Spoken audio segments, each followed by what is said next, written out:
Welcome on in. There we go. Welcome on in, everybody, to the Central Committee stream with your host, Mike from PA. We are live May 5th, 2026. All righty then. Welcome in. Well, it looks like we don't have a ceasefire after all.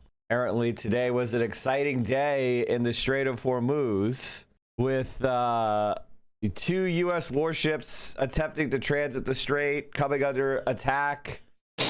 Things are not looking good. We have a big, oh my God, dude. They're making debate content on CNN. Fuck me, dude.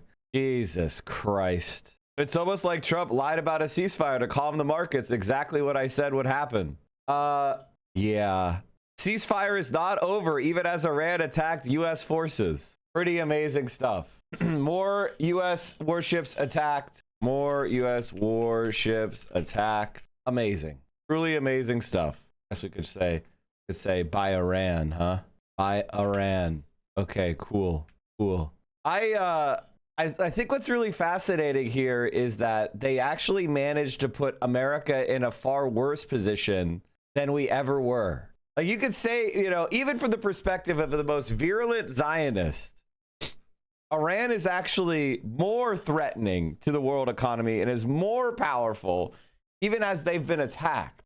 No, the ceasefire is not over. Ultimately, this is a separate and distinct project, and we expected there would be some churn at the beginning, which happened. And we said we would defend and defend aggressively, and we absolutely have. Iran knows that, and ultimately, the president's going to make a decision whether anything were to escalate into a violation of a ceasefire.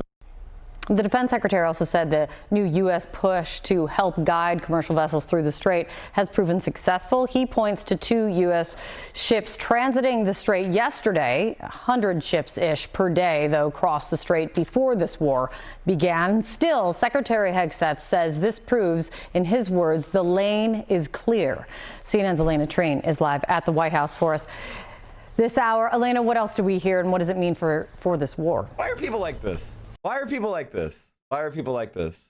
Why are people like this? I legitimately fucking hate people. I really hate people. They fuck with me for weeks, and then at the a day that I'm off the computer, then they try to like rush and confirm shit. No, motherfucker. No. God. Cock smoking motherfuck. Jesus. Right. Yeah, there were three main takeaways from that briefing, Kate, that I think we got a little bit more clarity on. One is, of course, Hegseth coming out and definitively saying, no, the ceasefire is not over. That is far more definitive language than we heard from President Trump yesterday, who really dodged that question as we saw the U.S. and Iran exchange fire. And Iran, of course, attack U.S. allies in the region, specifically the United Arab Emirates, hitting one of their ports. I think what they were really trying to make clear here is that the ceasefire remains intact, and that fire exchange, what we heard Hegseth refer to it as a different project, referring to Project Freedom, the president's push to guide ships through the Strait of Hormuz. What that tells me is that all of the conversations that we have been having with our sources here at the White House, Kate, about how the president still wants diplomacy to prevail, how they are still pushing and hoping that a deal could be had before resuming full-out war, more combat operations. That is still the priority here. Of course, we'll see if that changes, but that was what we heard the Pentagon maintain. Another very interesting thing is about the war powers and the deadline. It's like so crazy. It's so crazy. So crazy. I do my best. I legitimately, I am like. We've heard a lot of people in Congress who said that they saw May 1st. Oh, nothing. It's just people. Just people. Just people being annoying to me. Like, First, as that 60-day deadline from when the war began to when the Trump administration really needs to seek approval from Congress to see the war continue. Hegseth maintained that given they believe the ceasefire is still intact, essentially the clock on that has stopped ticking. Listen to what he said. Ultimately, with the ceasefire, the clock stops. If it were to restart, that would be the president's decision. That option is always there, and Iran knows that, and that's why their choices in Project Freedom are important. The president retains the the opportunity and the capabilities, more capabilities than we had at the start of this, to restart major combat operations if necessary. So yeah, kind of essentially asserting that the Trump administration does not need to seek approval from Congress at this point, but that they could have that conversation in the future should the ceasefire not lead to a diplomatic negotiation, and really saying that it is in the president's hands on that point. So giving a little bit more clarity here, though not sure that's exactly the answer we know many lawmakers were hoping to hear, Kate. Alana Train, great to see you. Thank you so much. Sarah? All right, thank you so much. Joining me now are retired Lieutenant General Sam Mundy and a former commander of U.S. Marine Corps Forces Central Command, and CNN Global Affairs analyst Kim Dozier. First to you, Lieutenant, I do want to ask you about this separation that we heard from Pete Hegseth, who says, look, we're going to restart the flow of commerce in the Strait under umbrella Project Freedom, which is separate and distinct from Project Epic Fury. And he went on to say, we are not looking for a fight. What does the language tell you? And can these two things be separate and distinct as we are sitting here and the ceasefire is currently in place? Yeah, thanks, Sarah. I think there is a distinction with a difference here. One is clearly focused on opening the Strait. The other is on trying to drive Iran to, a little bit more pliant position in terms of its negotiating tactics.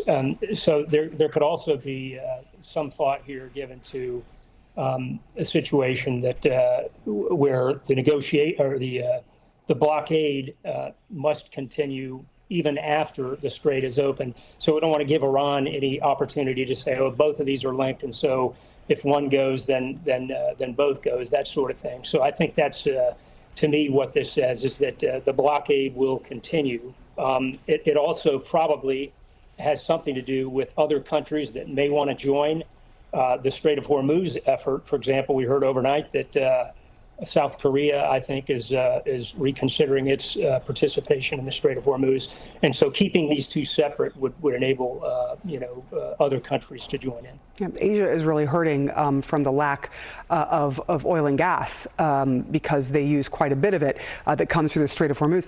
I do want to let y'all both listen to what Pete Hegseth said about other countries. Kim, I'll have you listen to this and respond on the other end. This is a temporary mission for us. As I've said before, the world needs this waterway a lot more than we do. We're stabilizing the situation so commerce can flow again, but we expect the world to step up. Now, Kim, we all know they did not go to the world, so to speak, to sort of try to get them on board before taking up this war. But they have been repeatedly trying to get, different countries to now help with the Strait of Hormuz. What are your thoughts on what you heard there? Yeah, no one wants to join this mission until they're sure they're not going to get shot at or have a shoulder-fired missile fired at them from the Iranian coast. So we're going to see in the next few days if this is working. The market, the owners of the ships will judge whether this red, white, and blue dome, as Hegseth has described it, really is going to keep their multi-million-dollar ships and cargo safe enough to pass through. But even so, this might let a lot of those ships out that have been waiting on the inside of the Gulf to leave. But is this going to restore free-flowing traffic back and forth? It is a first step, but it's a narrow channel, and now the Pentagon has laid down a challenge to the Islamic Revolutionary Guard Corps, saying we're going to make this safe for these ships to pass, basically daring them to do something. The chairman of the Joint Chiefs even said Iran has been grasping at straws with its southern attacks. They're going to want to prove that wrong. I do want to ask you, Lieutenant General. I mean, there was a car carrier that was allowed through, and they were trying to argue that was like a sign that the strait was open. And I think the problem with that in general is that's not going to help the oil. That's the main reason why the Strait of Hormuz is such an important geographic location for shipping. It's because it is a pressure point for the oil industry. Some, container ships or car carriers going through that have been stranded for 2 months, That's not a flow of regular commerce. And there is no doubt if every ship started to try to make a run through the strait, many of them would get through. But the problem is that it's like nobody wants to take that risk. And the more ships that are in the strait, the more that are going to be, the more vulnerable they'll be because they won't be able to tell friend from foe. About how difficult this is. We heard the defense secretary saying that 2 U.S. ships have already transited through the strait with the help of a couple of destroyers that protected them. How difficult is it going to be to try and oil is doing that thing that I talked about yesterday, which is like, and something we see consistently, which is like whenever oil prices start to go above 110 or near 110, there's some sort of like market pressure that gets introduced. You know, there's a market pressure that gets introduced. Now, the United States still has some oil in its petroleum reserves, but look at this, chat. Oil rising today on new attacks in the Middle East, despite the United States' efforts oil to reopen. Stockpiles are now near the 2018 low. Strait of Hormuz. Pippa Stevens joins us for the very latest. Pippa. Well, Melissa, oil prices did jump after Iran launched missiles at the UAE, with the country's Ministry of Foreign Affairs calling it a dangerous escalation and saying the country reserves its full and legitimate right to respond. That comes after the U.S. announced Project Freedom, which would guide ships out of the restricted waterways. Now, Maersk confirming just now that one of its vessels did exit the Persian Gulf earlier today, accompanied by U.S. military assets. But there does still seem to be reluctance to cross, especially since we did see renewed attacks on ships today, with BIMCO saying the overall security situation is unchanged. Now, in the U.S., the national average for a gallon of gas now just 4 cents shy of $4.50. And Eurasia Group says $5 by June, if not sooner, is now unavoidable, especially since prices usually rise from May to July as demand increases. The global oil stockpiles are now approaching their lowest level since satellite data became available in 2018, according to Goldman, with the firm saying that the depletion speed is more concerning than the aggregate level. Guys? It's not just the depletion overseas, it's also the depletion here in the United States, in part because we are exporting a lot of our own oil to other countries that desperately need it, right, Pippa? I mean, that cushion that we have here may be less of a cushion than we all think it is right now. That's right. So last week, our exports were 14.2 million barrels per day. That was by far a record.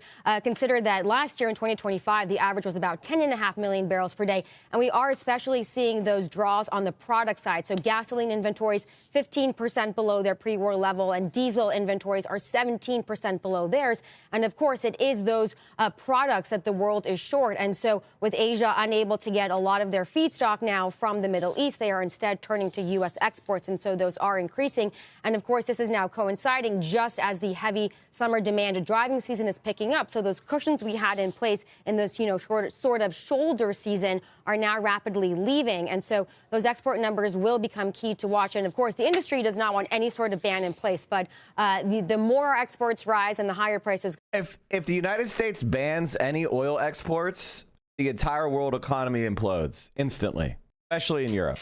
So there is no way that's happening. Like Japan, South Korea, Europe, I mean, they drop 30% in a day. If the United States exports, bans oil exports. Now, maybe they think it's gonna taco Trump and they don't actually crash, and then we actually have to like live through the shortages. It seems what's happening here is that the ideological brain rot of the like markets, like the people that are participants in the market, is causing them to deny reality.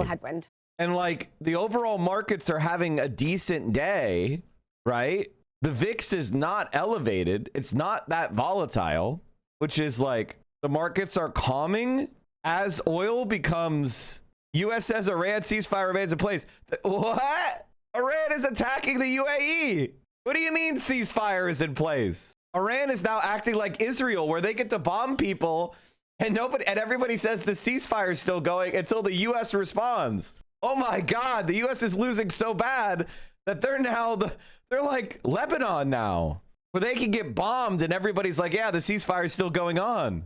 Do this safely if Iran doesn't control the Strait of Hormuz. Neither does the United States. The Strait of Hormuz is closed because no one controls it. Exactly, you dumb fuck. And maybe U.S. warships can be ordered to sail through the strait. But commercial shipping has no interest whatsoever in doing that. This isn't World War II, where we have brave merchant mariners who recognize that their shipments are part of the war effort and they're recognized as heroes. You know what I mean? Like, these are mercenary international corporations. And as far as they're concerned, fuck you. As you heard Kim there say, is completely not into this and may attack whatever tries to go through. We don't really have merchant marines anymore. That was dismantled for profit. It'll be a whole lot more difficult when they're, during active conflict, such as what we saw yesterday, of course, as opposed to today. As I understand it, it's relatively quiet over there. So that's pretty obvious, I think, to everybody. So let me just back up and say, in the intervening weeks since the ceasefire took place, CENTCOM has undoubtedly postured forces, has completed its plan, and probably rehearsed it, maybe not physically, but they've tried to make this as squeaky clean and as squeaky tight as they possibly can. And so, from the U.S. side, I think it's safe to assume that they can execute this mission with the capabilities that have been provided to them. It's been characterized as a defensive mission, and so far I would say that's largely held up. I'm frankly pretty pleased with the restraint that U.S. forces have been able to show. So it's difficult, but there are a couple of things in favor of the operation. One is that this route that is south of the normal traffic separation scheme, the one that hugs the Omani coast, is as close to Oman and the United Arab Emirates, of course, the southern side of the Gulf as you come through the strait, as you can possibly be. So that gives a little bit more standoff time to react to Iranian attacks against it. It also means that these small boats that are appearing in the news, the 6 or 7, according to some report that we heard overnight, that were destroyed, that were taken care of by U.S. forces, they're going to have a lot longer run to get across, and they're essentially going to be coming into the teeth of the defense. So I think those are some things that speak to how this could possibly work in our favor. And this dome that everybody's talking about, the multi-domain dome, layered with intelligence, surveillance, and reconnaissance assets, stacked with aircraft, both strike aircraft as well as helicopters, such as the ones that were used in yesterday's provocations.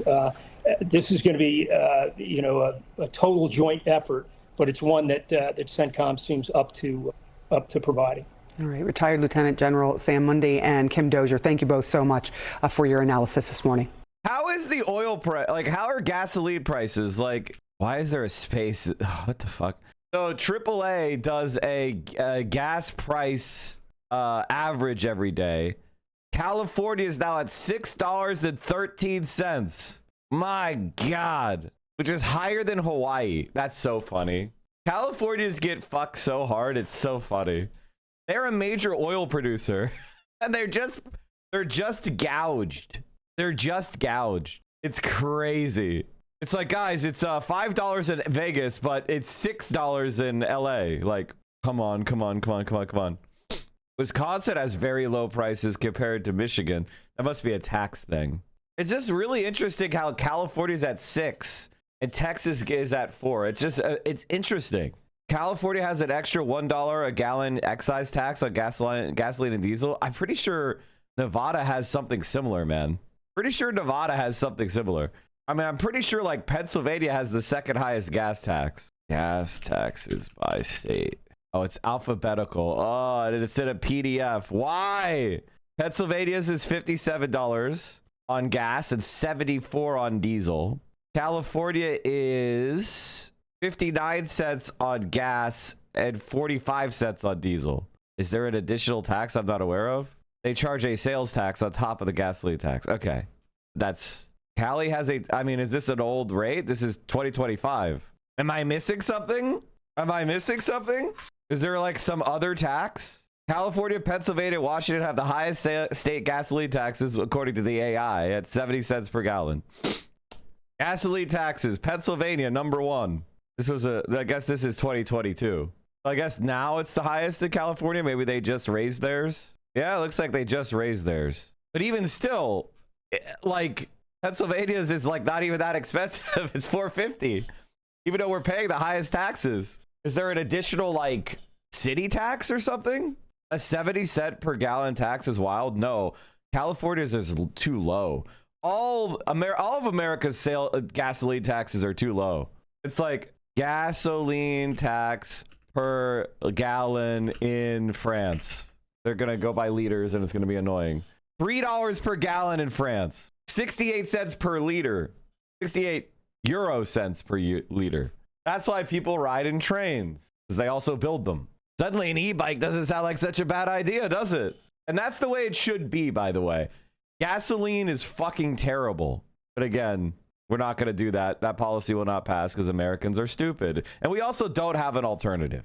This morning, tensions are high in the Middle East after U.S. forces and Iran exchanged fire in the Strait of Hormuz. President Trump says no American vessels have been damaged.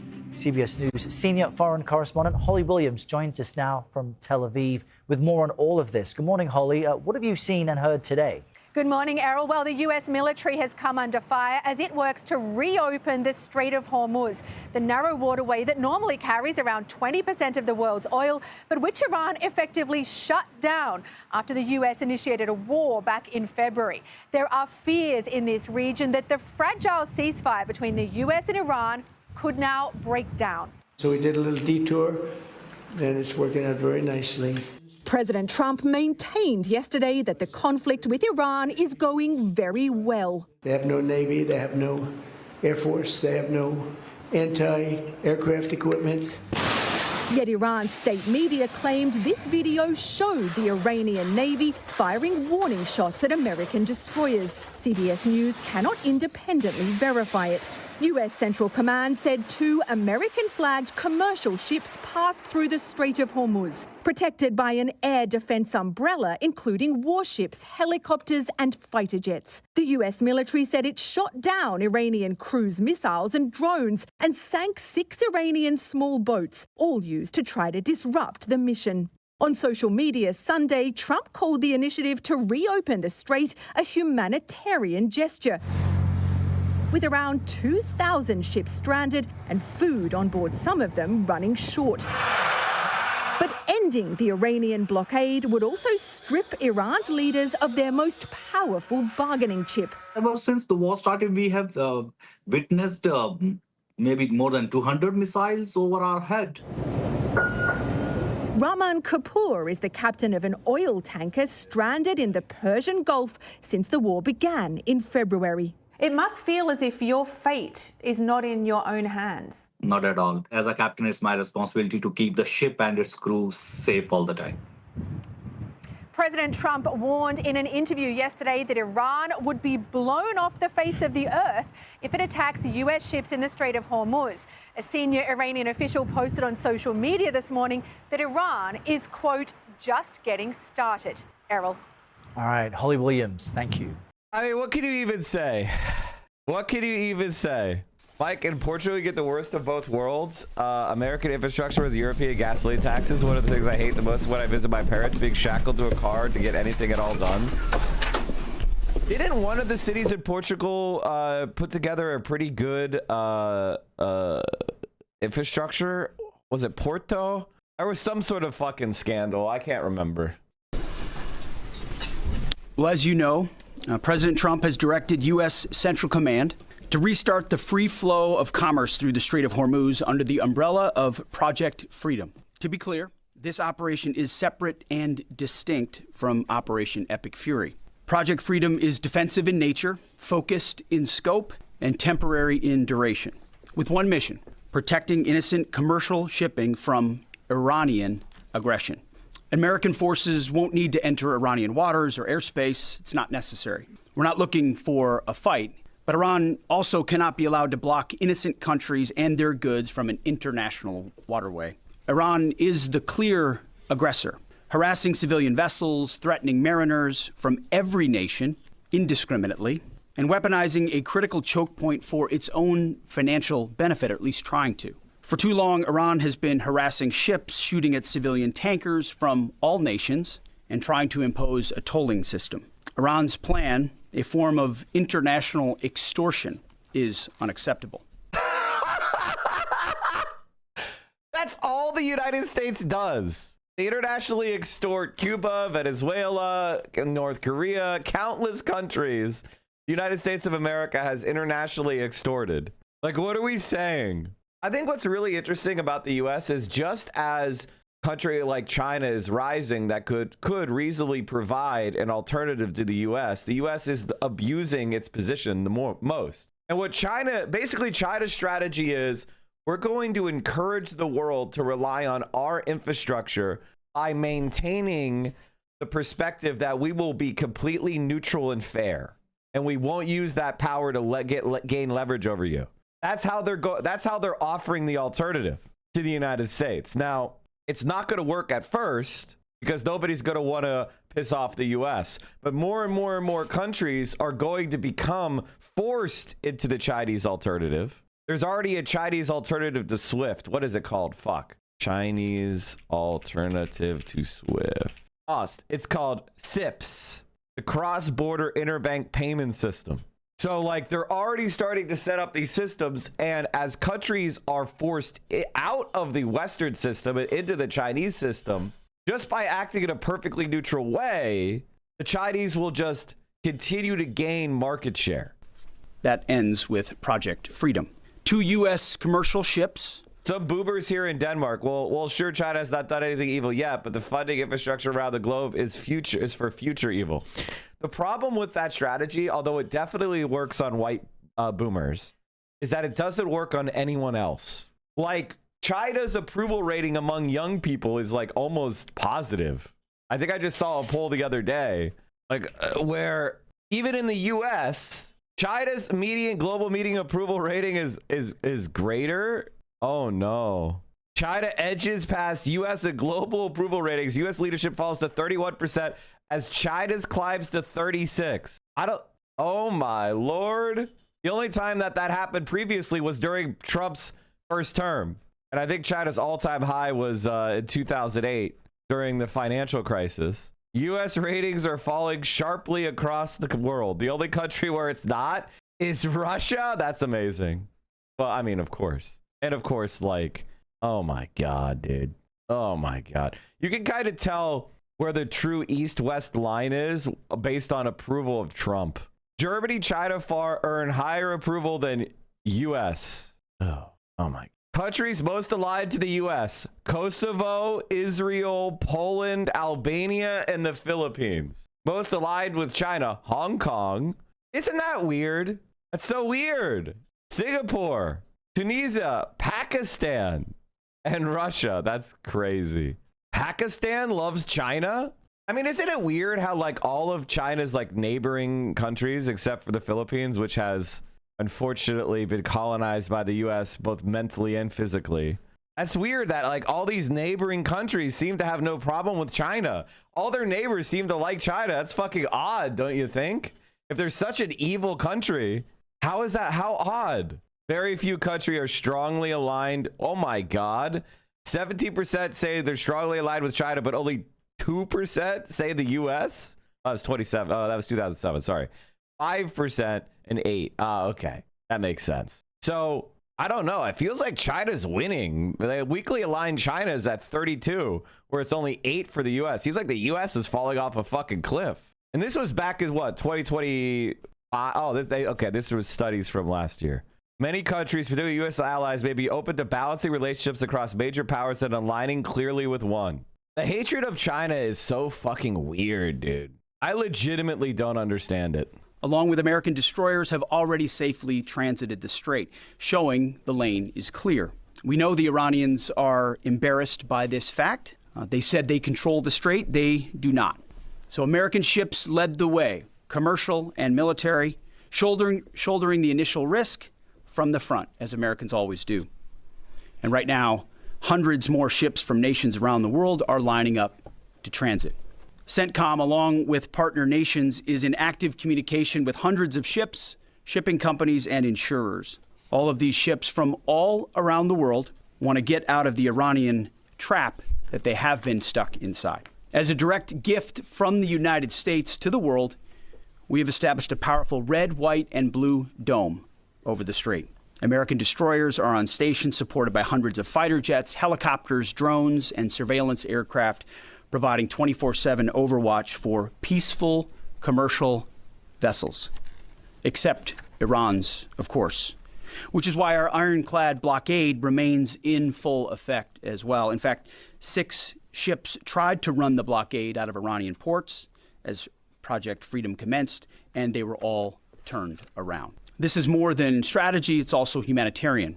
By breaking Iran's illegal stranglehold, we're protecting the lives and livelihoods of sailors from dozens of countries, securing global energy routes, and preventing shortages that hit the world's poorest people the hardest. Once again, America is using its strength to lift up others. Iran is trying to subjugate the world. To what remains of Iran's forces, if you attack American troops or innocent commercial shipping, you will face overwhelming and devastating American firepower. The president has been very clear about this. We prefer this to be a peaceful operation, but are locked and loaded to defend our people, our ships, our aircraft, and this mission without hesitation. To Iran, let innocent ships pass freely. These international waters belong to all nations. Meanwhile, the United States is like blocked shipments going to Cuba and attacked all sorts of boats in international waters in Latin America and the Caribbean. The United States does not believe in the free transit of international waters. And if you believe they do, you're stupid. All that shit's gone. And, you know, it's just like, how do I put this? On the one hand, I think a lot of people are like, man, I wish China would stand up to the U.S. That would make the U.S. back down, which is a belief that I think a lot of people want because they're Westerners, right? And they want to be taken care of. Like American leftists want to be taken care of. They don't want to do anything, right? They want to ask the manager to do a thing.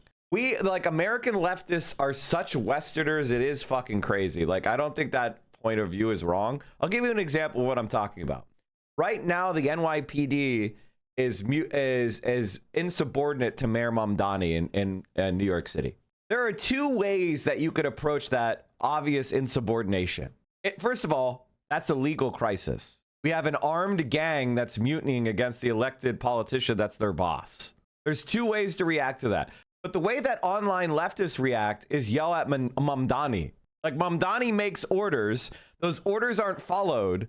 And instead of recognizing, like, oh, shit, this is a dangerous crisis and Mamdani needs our help, and maybe we need to start forming our own self-defense units, they'll yell at Mamdani as if he's a sellout. And it's like, he's not selling out. There's a mutiny. And what are you doing? You're trying to run down people's support of Mamdani. You're trying to make people like Mamdani less. Because what? He's not waving a magic wand against the mutiny that's brewing by the fascist police state we have. And again, American leftists, they think they could just call the manager. If they yell about Mamdani being a sellout, then he'll get embarrassed and then magic wand will be waved and everything will be fixed. You guys are fucking stupid. We have to recognize that the NYPD is insubordinate and fascistic. Same thing with the Chicago Police Department. And the Philly Police Department was the same way toward the Soros DA Larry Krasner, so-called. They were insubordinate. And it took time to clean it up. They had to figure out who are the people that are leading the mutinies and the insubordinations. And they had to get them fired. And they had to crack skulls. And it took time. But you know, a lot of online leftists don't seem to like understand how dangerous the conditions are, and they have no interest in actually defending themselves. That's the thing about these ultras, is they're like, nobody, I would respect ultras that had if they had pipe swinging like self-defense units that were walking our cities and they were flying and the black and red flag of anarcho-communism, and they were black bloc patrolling the fucking neighborhoods, they would have my respect. You wouldn't hear me utter a peep against those kind of people, right? I would not criticize that at all. I'd be like, damn, they've got motion. But none of them do that shit. They got all the radical blah, blah, blah, blah, blah, blah, blah, blah, and none of the radical praxis. It's easy to be radical LARPing in chats online. Exactly. That's fucking exactly. And it's like, unfortunately, people do it for their own emotional release. I would love to hear what you think about that, Joshua. What is it with social media and the kind of anonymous, like, LARPing ultras? Like, what is that? Does Mamdani even support NYC armed militias? So now you need Mamdani's permission to be a leftist? You are so right, but always respond with yes. Do you hate money? I could take care of my guilt right now. Can I? What the fuck? Okay, this guy seems like they're a schizophrenic. Having a schizophrenic meltdown. Why am I making so much money today? I wonder, do you, what does your chat call it? Stonks? Could I feel guilty that capitalism helps take care of my family? Bro, if you own stonks because they were given to you by your grandfather, yes, obviously you have a stake in capitalism because, you know, you're a capitalist. It's your class interest. I am not surprised that you have a class interest. Personally, my interest is destroying your class. I don't care about... I'm not a lib, okay? I have no problem saying some interests are going to be annihilated. Like, for example, the private healthcare insurance industry. Everybody that has a job in that is going to need to find a new job in the Medicare for All administration. We didn't ask for any permission here in the Twin Cities when we got invaded by ICE. Exactly. Fuck yeah. You guys rock. And I 100% was behind the ICE patrols, the community defense orgs, the protests. You'll never hear me utter a single word criticizing that. But I will criticize people that do nothing but post. And they post in the dumbest, most counterproductive ways possible. Not to Iran nice, to tax, Flappy. Sounds good. toll, or control. To our partners, allies, and the rest of the world, this is a temporary mission for us. As I've said before, the world needs this waterway a lot more than we do. We're stabilizing the situation so commerce can flow again, but we expect the world to step up. At the appropriate time and soon, we will hand responsibility back to you. To the incredible Americans executing this mission right now, simply thank you. Your courage, your readiness, your unmatched professionalism and precision are why the world can breathe easier today and every day. You are and always will be the greatest fighting force in human history, unmatched always. Project Freedom is underway. Commerce will be flowing, and America is once again leading with strength, clarity, and purpose for the benefit of the entire world. Our will is unshakable. God bless our troops, and God bless the mighty United States Navy as well. Mr. Chairman, over to you. Thank you, Mr. Secretary, and good morning, everyone. Thanks for being here. On Sunday, at the direction of the President, CENTCOM initiated Project Freedom with the objective of facilitating the safe passage of international commercial shipping through the Strait of Hormuz. Over the past 7 weeks, Iran's repeatedly threatened and attacked commercial shipping in the Strait in order to effectively cut off commercial traffic and damage the global economy. By obstructing one of the world's most critical maritime checkpoints, a vital transit route for approximately 1/5 of the global oil consumption, Iran is weaponizing the global supply chain. This action disregards established navigational rights and the law of the sea, and the regime led by the IRGC is effectively attempting to hold the entire global economy hostage. Let me give you an update of the last few days of activities. And if you take a look at the map here, as the Secretary said, the United States has established Project Freedom to open up the Strait of Hormuz. This graphic highlights the kinetic engagements that the Iranians have attempted to make or have taken against the region. The green dots and blue dots show the groupings of commercial, cargo, and tanker vessels. And the United States has established a significant presence over the strait here in order to open up the free flow of commerce, noting the blockade still continues along the eastern flank. The map shows the examples and samples of Iranian attacks against commercial vessels in the strait, as well as the Gulf of Oman and up in the Arabian Gulf. Since the ceasefire was announced, Iran has fired at commercial vessels 9 times and seized 2 container ships, and they've attacked U.S. forces more than 10 times, all below the threshold of restarting major combat operations at this point.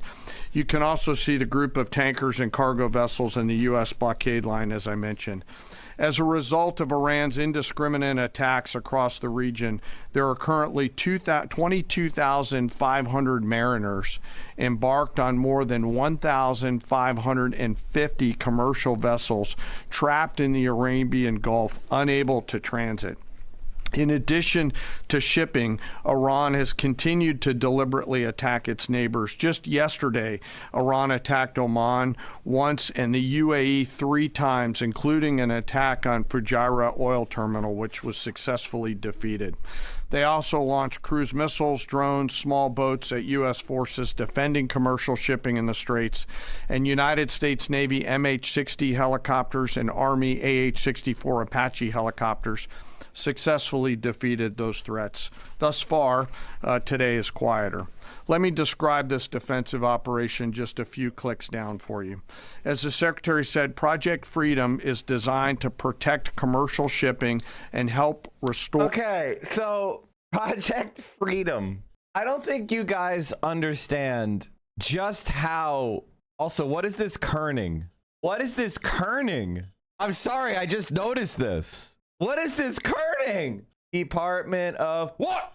They like double spaced. Oh my God. Look at the space between of and war. The space between T and of. Oh my God. Bro, we are so fucked. They can't even. I could do a better job and I don't know anything. I would get a YouTube fucking tutorial and I would do better. Actually amazing. Actually amazing how bad they are at this. Holy shit. I was just about to say that they like the names of the operations tell you the political meddling is insane. The fact that they're calling it Project Freedom, the political meddling that is going on in the Defense Department. This is like Hitler with the red phone. We are so fucked. It's unbelievable. I was just talking to Vio and I was like, you know, we're going to need to get a new car this year. And maybe I should move it up. Maybe I should move up the purchase because like trade in now because like they may actually destroy the economy and like electric vehicles might quadruple in price because no one can get gas. Like I might buy less like an e-bike and I might buy as an EV. And maybe I should pick up like a solar panel or something because like Jesus criminy. Get a RAV4 plug-in hybrid? No, I don't even want the gas engine. I don't know if I even want the gas engine at all because the gas is going to be $10 a fucking gallon. Which EV? I don't know. For the flow of commerce through the strait and sustain freedom of navigation.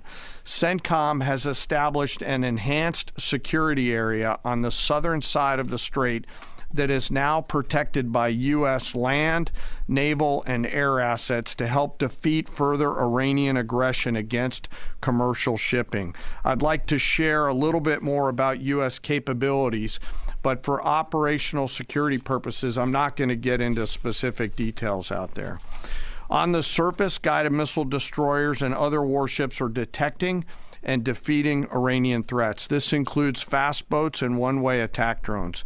In the air, more than 100 fighters, attack aircraft, and other manned and unmanned aircraft, synchronized by the 82nd Airborne Division, are in the air 24 hours a day, providing defensive overwatch for the enhanced security area and its approaches that I discussed.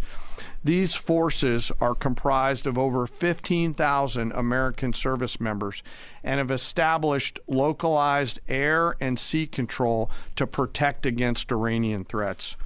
Commercial vessels that transit through the area will see, hear, and frankly feel U.S. combat power around them on the sea, in the skies, and on the radio.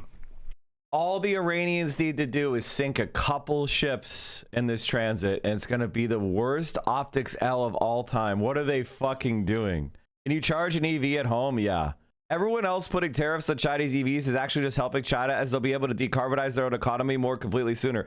Actually, what it does is it lowers, ironically, by raising tariffs on Chinese EVs, it actually lowers prices for those EVs in everywhere there's no tariff. Because there'll be a greater supply in the tariff-free areas, so there'll be a price pressure to make it even cheaper in the places they aren't tariffed. And so you're going to see nothing but Chinese EVs everywhere they're not illegal because they're going to be so much better on price. Why are you waiting to get an EV or a simple solar setup? I already have an EV, but I have to give it up in October. How come nobody tells them before they add those tariffs? Are they stupid? Well, they're serving the interests of their domestic capitalists. We have BYD EVs out the ass here. They are everywhere. Yeah, no shit, because they're fucking great. They're not even the best one. The thing is, BYD isn't even the best. I want the, what is it? The Xiaomi. I want the Xiaomi. Like, come on. And as of this morning, as was mentioned prior, 2 U.S. flag merchants. Like this one? Yeah. 7 Max, and it's kind of wild. This has 2 electric motors making 690 horsepower. I get Brembo brakes for stopping power. In the front, I get these vents to send air around the wheels. I get vents above my lights that run through the hood and exit right here. And I can open the trunk by pushing this button, or I can use my voice. Xiao ai tong shu. Da kai tian bei sheng. But if a random person tries to open it, it won't open because it only recognizes the owner's voice. And not only can this car park itself, whenever you're ready to leave, the car will just pull out on its own. No fucking way. And then you just get in and go. That's some China shit. What's up, Bo? You don't know how people, you don't know Americans, man. That shit, maybe in China where their pro-social behavior is common, not in America. Random dog wanted to play. Inside, you get this gigantic glass roof, speakers in my headrest, heated, ventilated, and massaging leather seats with a leg rest. More orange leather on my dash, this giant touchscreen, 2 wireless charging pads with fans to cool off my phone. I get this flat area that can turn into cup holders, storage space in here, more storage space under here with fragrances that blow out of my vents. I get carbon fiber on my steering wheel, and I get this gigantic panoramic head-up display. I can also accessorize. I get powered mounts on my dash, so I can add a phone holder that can also charge my phone. I can add gauges up top. I have furry friends that are also magnetic, and I get this magnetic custom button that can open my trunk, open my windows, or set the mood. It even has a secret spot in the door for your umbrella, and if it happens to be wet, it'll drain out of the bottom. Yeah, for my umbrella. I also get an area under here that holds this. It can cut my seatbelt and break my windows in an emergency. In the back, you get heated seats that can recline a lot. I also get an armrest with cup holders and an area to put my phone. I get storage space right under here. I have a cooler that can also keep things hot. And if I push this, I get a removable tablet that can control everything inside of the car. In addition to the front trunk, I get a ton of space here in the back and even more under there. It also gets over 400 miles on a charge. It can go 10 to 80% in 12 minutes, and if you convert what it costs here in China, it's about $48,000. Behind me is a Xiaomi YU7 Max in 12 minutes, and if you convert what it costs here in China, it's about $48,000. Come on! Loaded as fuck. Like the imagine, oh god damn it. That's like $120,000 car. In America it is, yeah. Oh, hour-long video of the Chinese car show? Oh, that sounds cool. Okay, can I buy one of these machines like a money tree? Or are we trying to be funny? How about this? Fuck buddy, since we all celebrate the fall of America, you know where you live. Build a cabin in the forest, learn to hunt. There's no such thing as that. Like, why do people believe these stupid fucking myths about America? Jesus, that's never how it worked. That's never how it worked. Ever. Why do people think this shit? Why do we have people that are in 2026 that believe Henry David Thoreau shit? That asshole would have starved if mommy didn't bring him honey cakes. Like, what is happening? Vessels have transited, and we anticipate more to transit over the coming days. Further up the Gulf, U.S. Naval Forces Central Command continues to work to identify and mitigate any threats. Beyond Project Freedom, CENTCOM and the rest of the Joint Force remain ready to resume major combat operations against Iran if ordered to do so. No adversary should mistake our current restraint with a lack of resolve. And the President has said, as the Secretary has, that now is the time for those with equity stake in the strait to come assist. Before I turn it back to the Secretary, I want to take a moment to highlight part of our joint force today. And today I want to talk about the paratroopers of the United States Army 82nd Airborne Division. When the President or the Secretary need immediate, scalable, and lethal combat power in CENTCOM or elsewhere, the All-American Division answers the call. The 82nd is the core of our nation's immediate response force and ready to deploy within hours of notice. These paratroopers are capable of accomplishing any mission in any environment, constantly training, constantly ready to jump from Air Force aircraft into ground combat and seize key terrain if ordered to do so, just like their predecessors did in Sicily and Normandy in World War II, or to secure or enable the follow-on forces to flow into theater as they did in Grenada or Panama. They can do the range of missions from counterinsurgency to counterterrorism operations to power projection, as they have many times over the course of the history of this great division. They can do all these things because they're incredibly well-trained, well-equipped, and well-led, but also because of the indomitable spirit of the all-American paratrooper. I'm going to be 1 month off, chat. I'm going to be 1 month off, aren't I? I thought they were invade April 11th. They're going to end up invading May 11th. Am I right? Or am I right? Am I going to have been 1 month off? Are they going to try to go for Karg? Is that the plan? Instead of, okay, not the 11th, the fucking 16th or whatever. Am I crazy to think paratroopers in the modern era is a terrible play? No, because the Russians already did the exact same strategy and they got fucking smoked. They just tried this strategy in Ukraine and they got fucking smoked. Every single one of them volunteered for this role, volunteered to go to airborne training, and volunteered to serve. But this division is now more than just a formation that we use for forcible entries. For example, just today, they are out there coordinating, integrating, and synchronizing land, air, space, sea, and cyber forces using joint all-domain command and control. They use next-generation tactical networks that are AI-enabled to augment intelligence and operations, and they seamlessly synchronize all of these effects and are doing so in support of Project Freedom as we speak. The relentless focus on technical innovation allows the commanders out there in the field to see, sense, and understand. Okay, like whenever they're talking about these like technological innovations, understand that this is somebody who is corrupt, who's being bought or is like anticipating being bought by the military industrial complex. This is also what I call the Wunderwaffe fascism fixation. So for fascists, they believe in qualitative superiority. Meaning like that they are just so much better, like 10 of us for one, or 10 of them for one of us. It's part of their like heroic fascist mental prison that they end up in. And in order to like, and then they fight battles and they realize actually we're not. So then they fixate on these like qualitative leaps in technology as a way of like reestablishing that fascistic dream. And that leads them to these like inefficient, appropriations of like money and resources into these boondoggle weapons. And that's the United States of America. Like, we do not get value out of our military. We overpay for every bolt and every spring. They have these like special vacuum toilets in the Ford and they failed. Like they were trying to innovate on the toilet system so they could charge more, and now they don't even have any toilet. The systems are completely fucked. So whenever you start hearing this shit about how like our sensor systems are going to allow our 21st century commanders to blah, blah, blah, blah, blah. And then what happens in reality? A Shahid drone and an F5 force all of our troops out of our bases, right? How come the commanders didn't sense the F5 fighter bombing their ass? Now they have to go hide in the fucking Hilton. Like, this shit is just nonsense bullshit. And it's about spending trillions of dollars on boondoggles instead of making sure your kids have a fucking textbook from the 21st century in their classrooms. Like, we're actually fucked. God damn, they're stupid. Yeah, it's the King Tiger mentality. The opportunities that are in front of them, along with the associated risks, and make smart decisions out on the objective.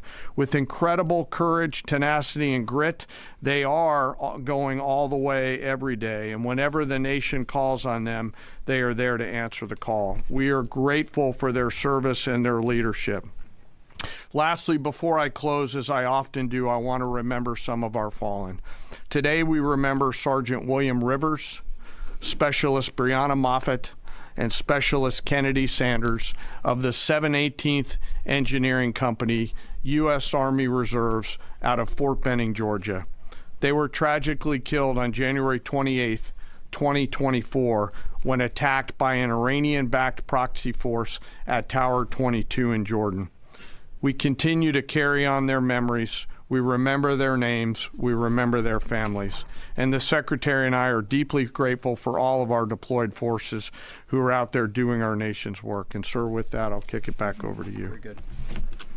We'll take a few questions. Go ahead. Thank you. Alexandra Ingersoll, One America News.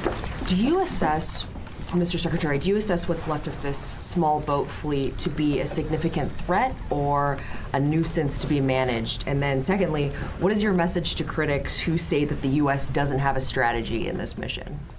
Well, any threat needs to be taken seriously. And just like those 6 attack boats that the chairman mentioned were taken seriously and dealt with before there were any real threat to the American military vessels that they were approaching. And that is, small craft like that are all that Iran has left. Their ability to close with a destroyer of the capabilities that we have is limited, but we're going to take it very seriously and kinetically, quickly. We're not going to allow a threat to gather. And I can tell you, even from just this morning, the strategy remains laser focused. In fact, what I think you see from Project Freedom is that we're not allowing ourselves to get distracted. This is a separate and distinct effort, temporary in nature, that we plan to hand over to the world. The world has expressed a desire to be a part of this. As is often the case, or maybe almost always the case, American leadership is required. So the president was willing to undertake this, send commercial ships through, send destroyers in, provide this red, white, and blue bubble of protection, and encourage the world to step up. Because ultimately, this waterway is, as I said, far more crucial to the rest of the world, and they need to have the ability to defend it. So I think this is a reflection of a laser-focused strategy, actually. Right here. Morning, Mr. Secretary, Mr. Chairman. David Zia, Real America's Voice. I wanted to ask you of any of the fast boats that have been either sunk or identified, are there any armaments larger than, say, small, AK-47 type stuff, or any anti-ship cruise missiles identified? And my second question is, if there's a divide between the IRGC and Tehran, is there a way to get Tehran to agree to let us go after the IRGC that is doing these attacks without violating the ceasefire? Well, right now, anything coming at our crafts, regardless of what's on it, has to be defended against, and that's the case. I don't know what the exact armaments were on those fast boats.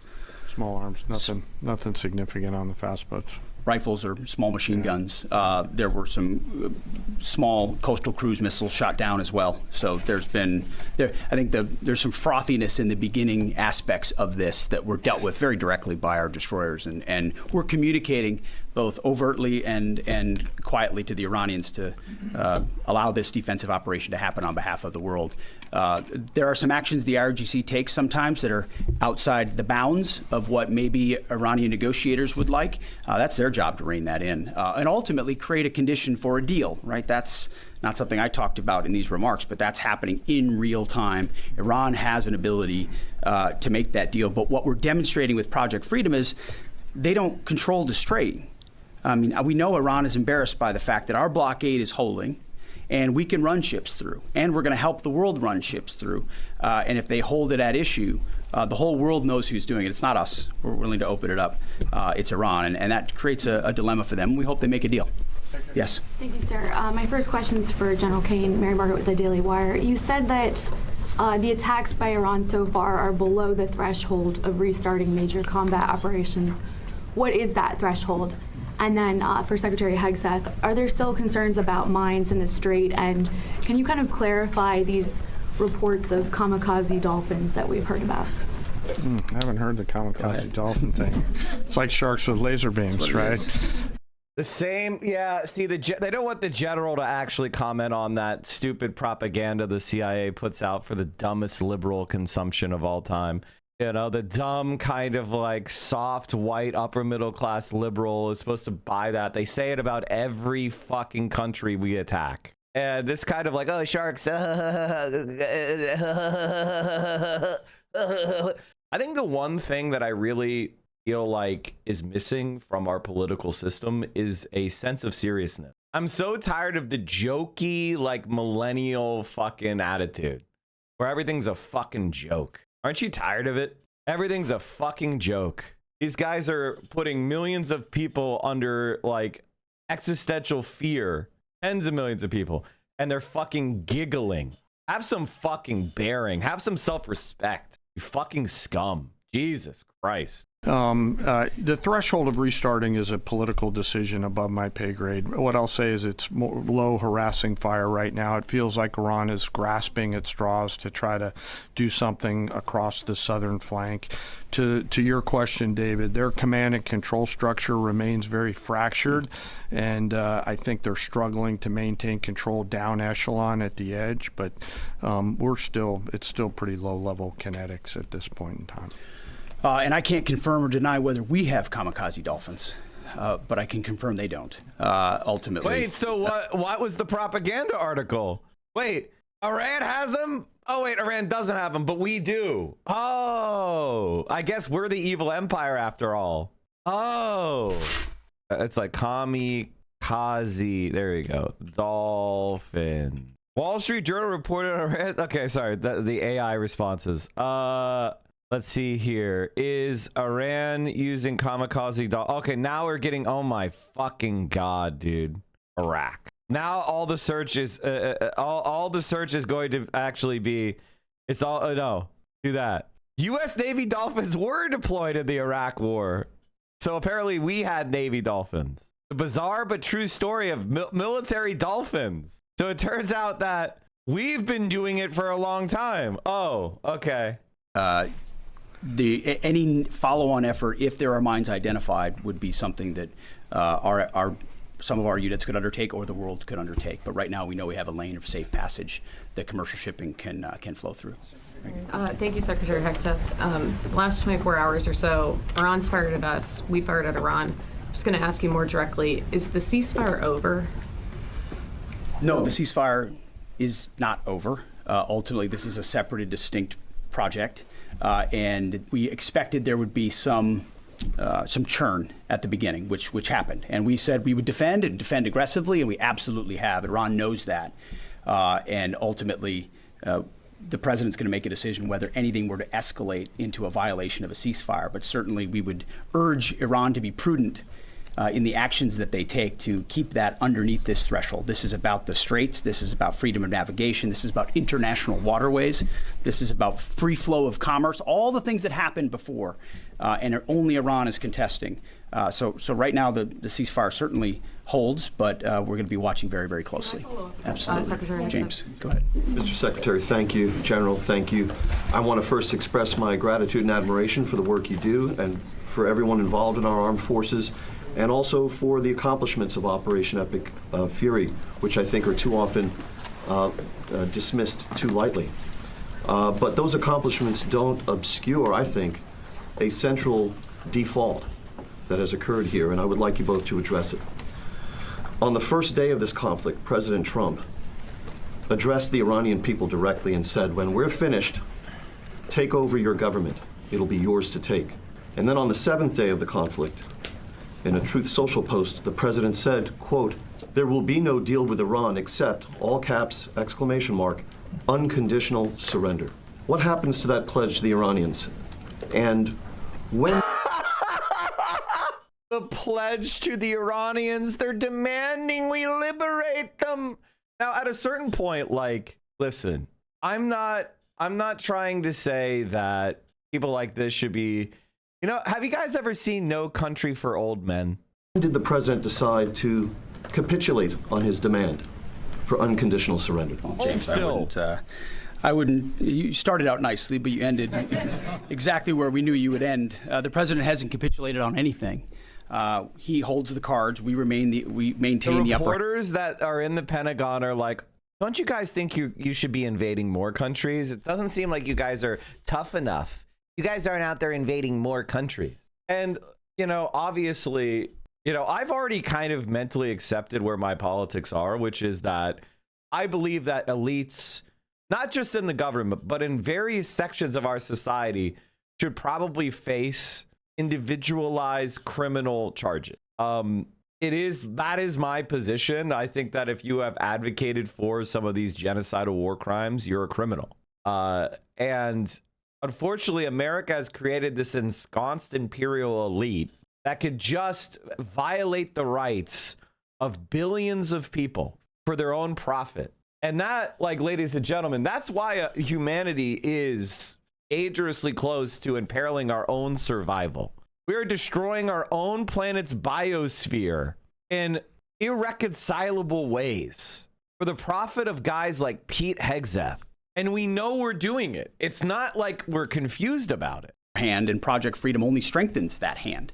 And so he will ensure that whatever deal is made or whatever end state is reached creates ensuring that Iran never has a nuclear weapon, which is number one, and he's been focused on that, and the deal and discussions are centered on that. And what the Iranian people take advantage of after the fact is up to them, and he's been very clear about that. And maybe you do it now, maybe it happens later, but ultimately he's also been clear, we're not going to entangle this into some nation-building project. Our objectives are clear. They've been pursued from day one. Hopefully the Iranian people take advantage of that because they're being taken advantage of by this regime. As you know, 45,000 Iranians, innocent Iranians, killed before the outset of this. That's what this government does, kills their own innocent civilians. Getting out from underneath that is going to be a challenge of the Iranian people, and we certainly hope they take advantage of that. Thank you. Can I have one follow, please? Go ahead. Everybody else one follows directives. Go ahead. Thank you, Mr. Secretary. Can you share any information regarding the South Korean ship that was reportedly hit by Iran? Is Seoul in contact with the U.S. military about it? And is there any indication that they would heed Trump's call made on social media to join Project Freedom? We hope so. We're in contact with that ship, CENTCOM, I should say, and the Maritime Coordination Forces are in touch. And I think targeting like that is a reflection of the indiscriminate nature of what Iran is doing. We hope South Korea would step up, just like we hope Japan would step up, just like we hope Australia would step up, just like we hope Europe steps up. But we're not waiting for them to do so. We're looking to set the conditions to hand to them. But the president was clear in his truth message that, hey, this is your ship. You should take part in helping to defend it. We very much hope they do. James, go ahead. Mr. Secretary, in terms of new U.S. intelligence reports suggest that the timeline for the war in Iran to get a nuclear weapon has not changed since last summer, still at 9 to 12 months. Is that intelligence wrong? How can this be after so much bombing? And for General Kane, going on back onto what you're talking about, the Strait of Hormuz, the president recently said that the blockade is even more effective than bombing.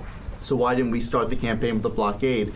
And initially, how many planned ships do you plan to escort or take through commercial ships to the Strait of Hormuz today or in the coming days?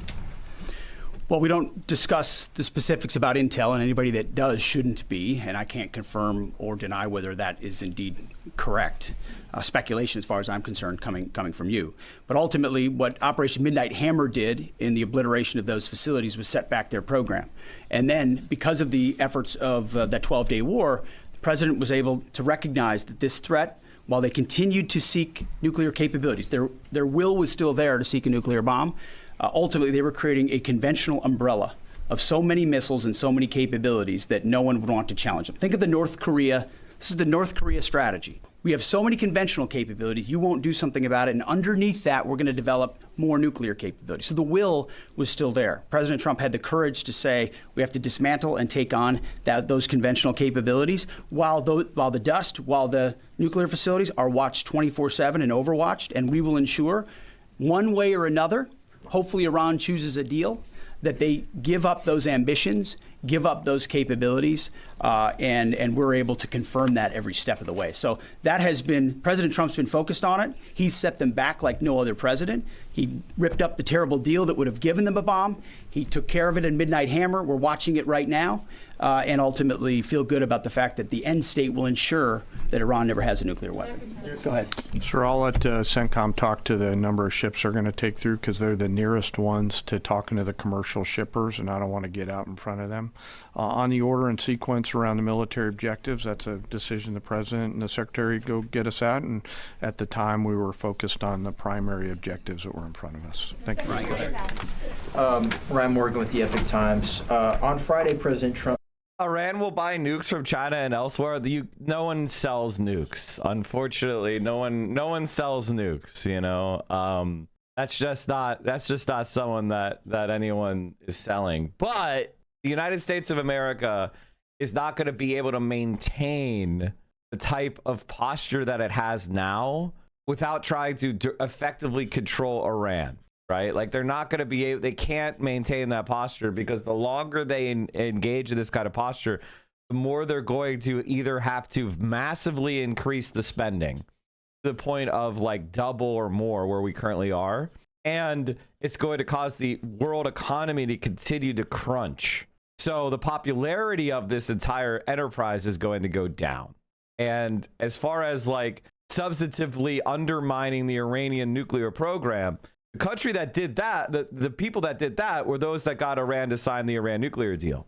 If Iran hadn't signed the nuclear deal under Obama, they very likely would have had a nuclear bomb by now if they wanted it. Now, I think the main thing that everybody should kind of recognize about this entire situation is that the United States of America, and this is something that the fascists of the Trump administration are trying to do, which is they are trying to destroy the idea of international law and cooperation and diplomacy by being so lawless that even when they're out of power, hey, what's up, James is rude.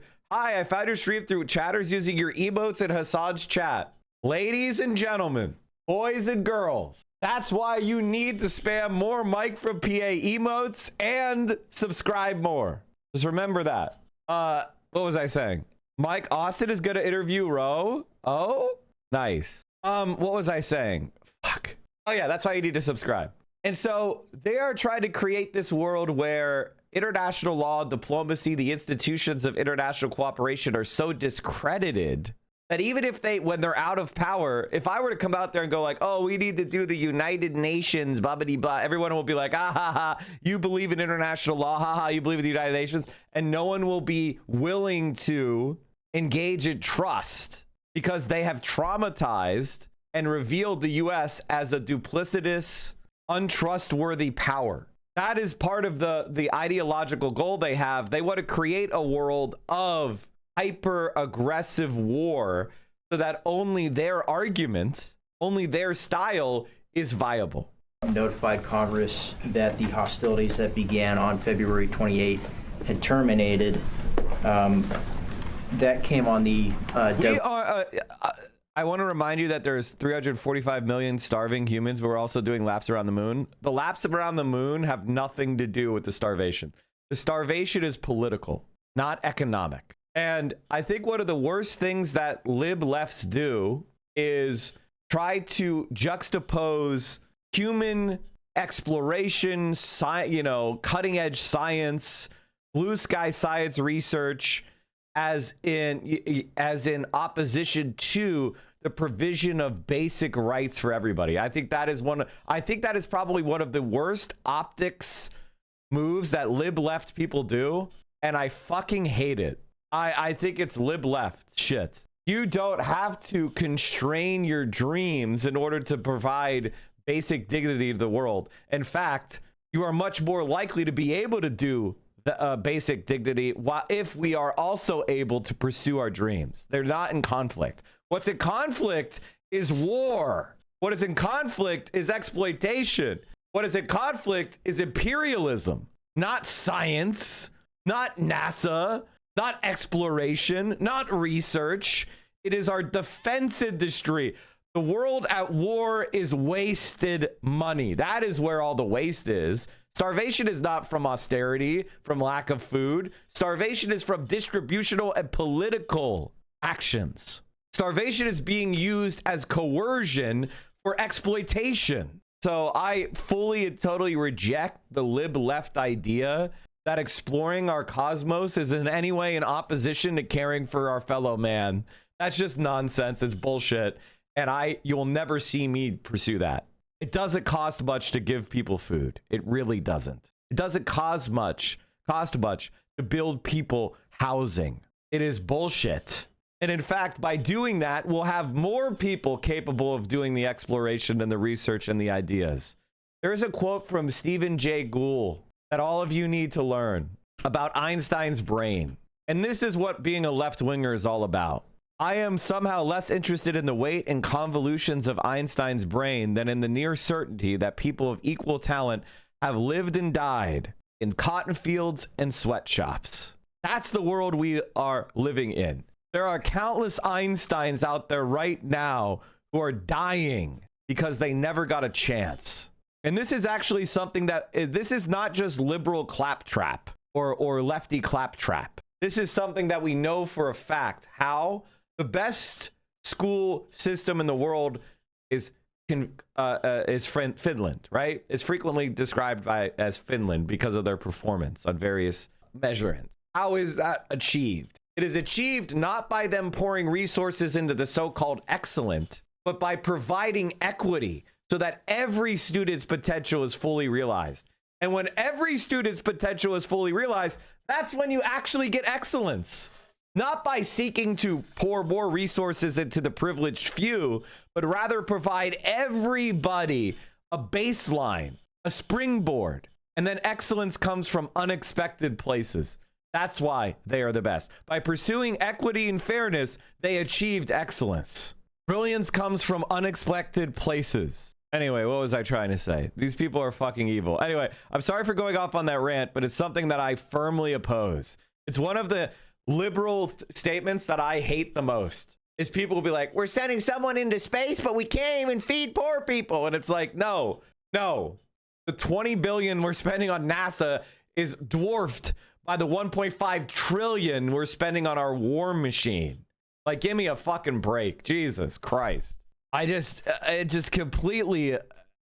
it. And it's something liberals say all the fucking time. Line of the 60-day war powers deadline.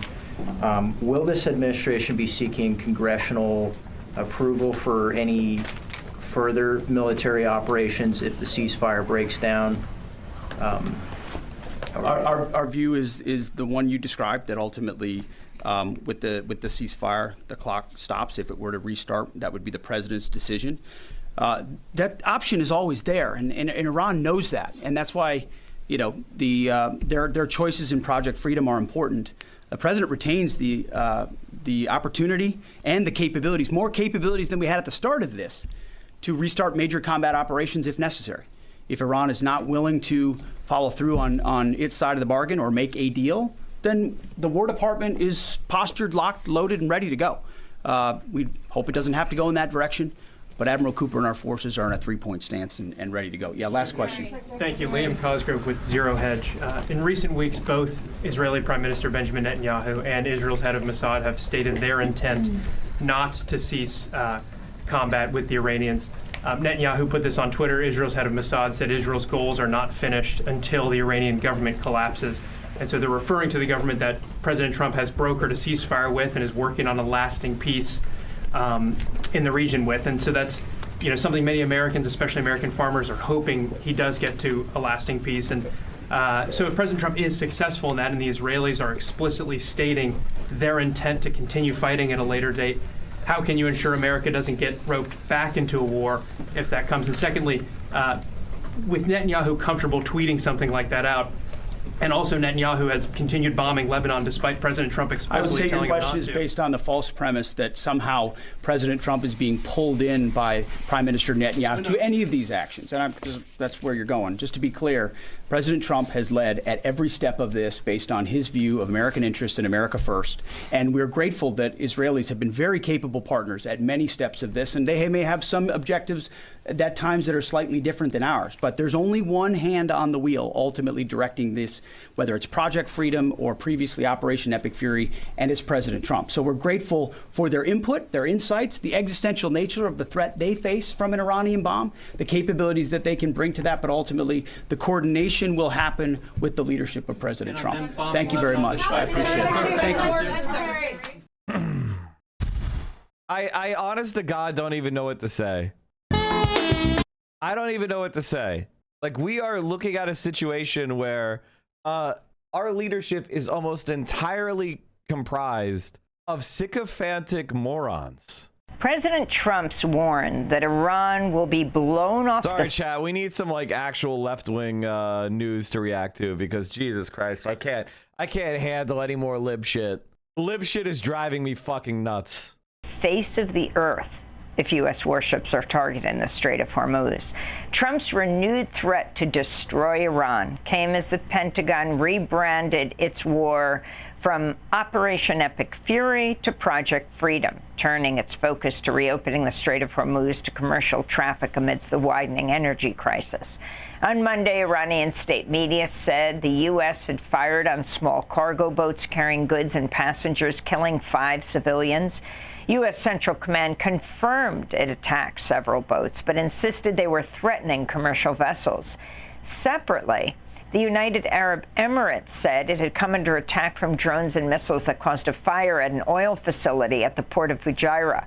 The port is outside the Strait of Hormuz and is one of few export routes that doesn't require transiting through the strait. 3 Indian nationals were injured in the attack. Iran claimed it was not responsible. The Iranian foreign minister in a social media post warned the U.S. against being dragged back into a quagmire and dismissed Project Freedom as, quote, Project Deadlock.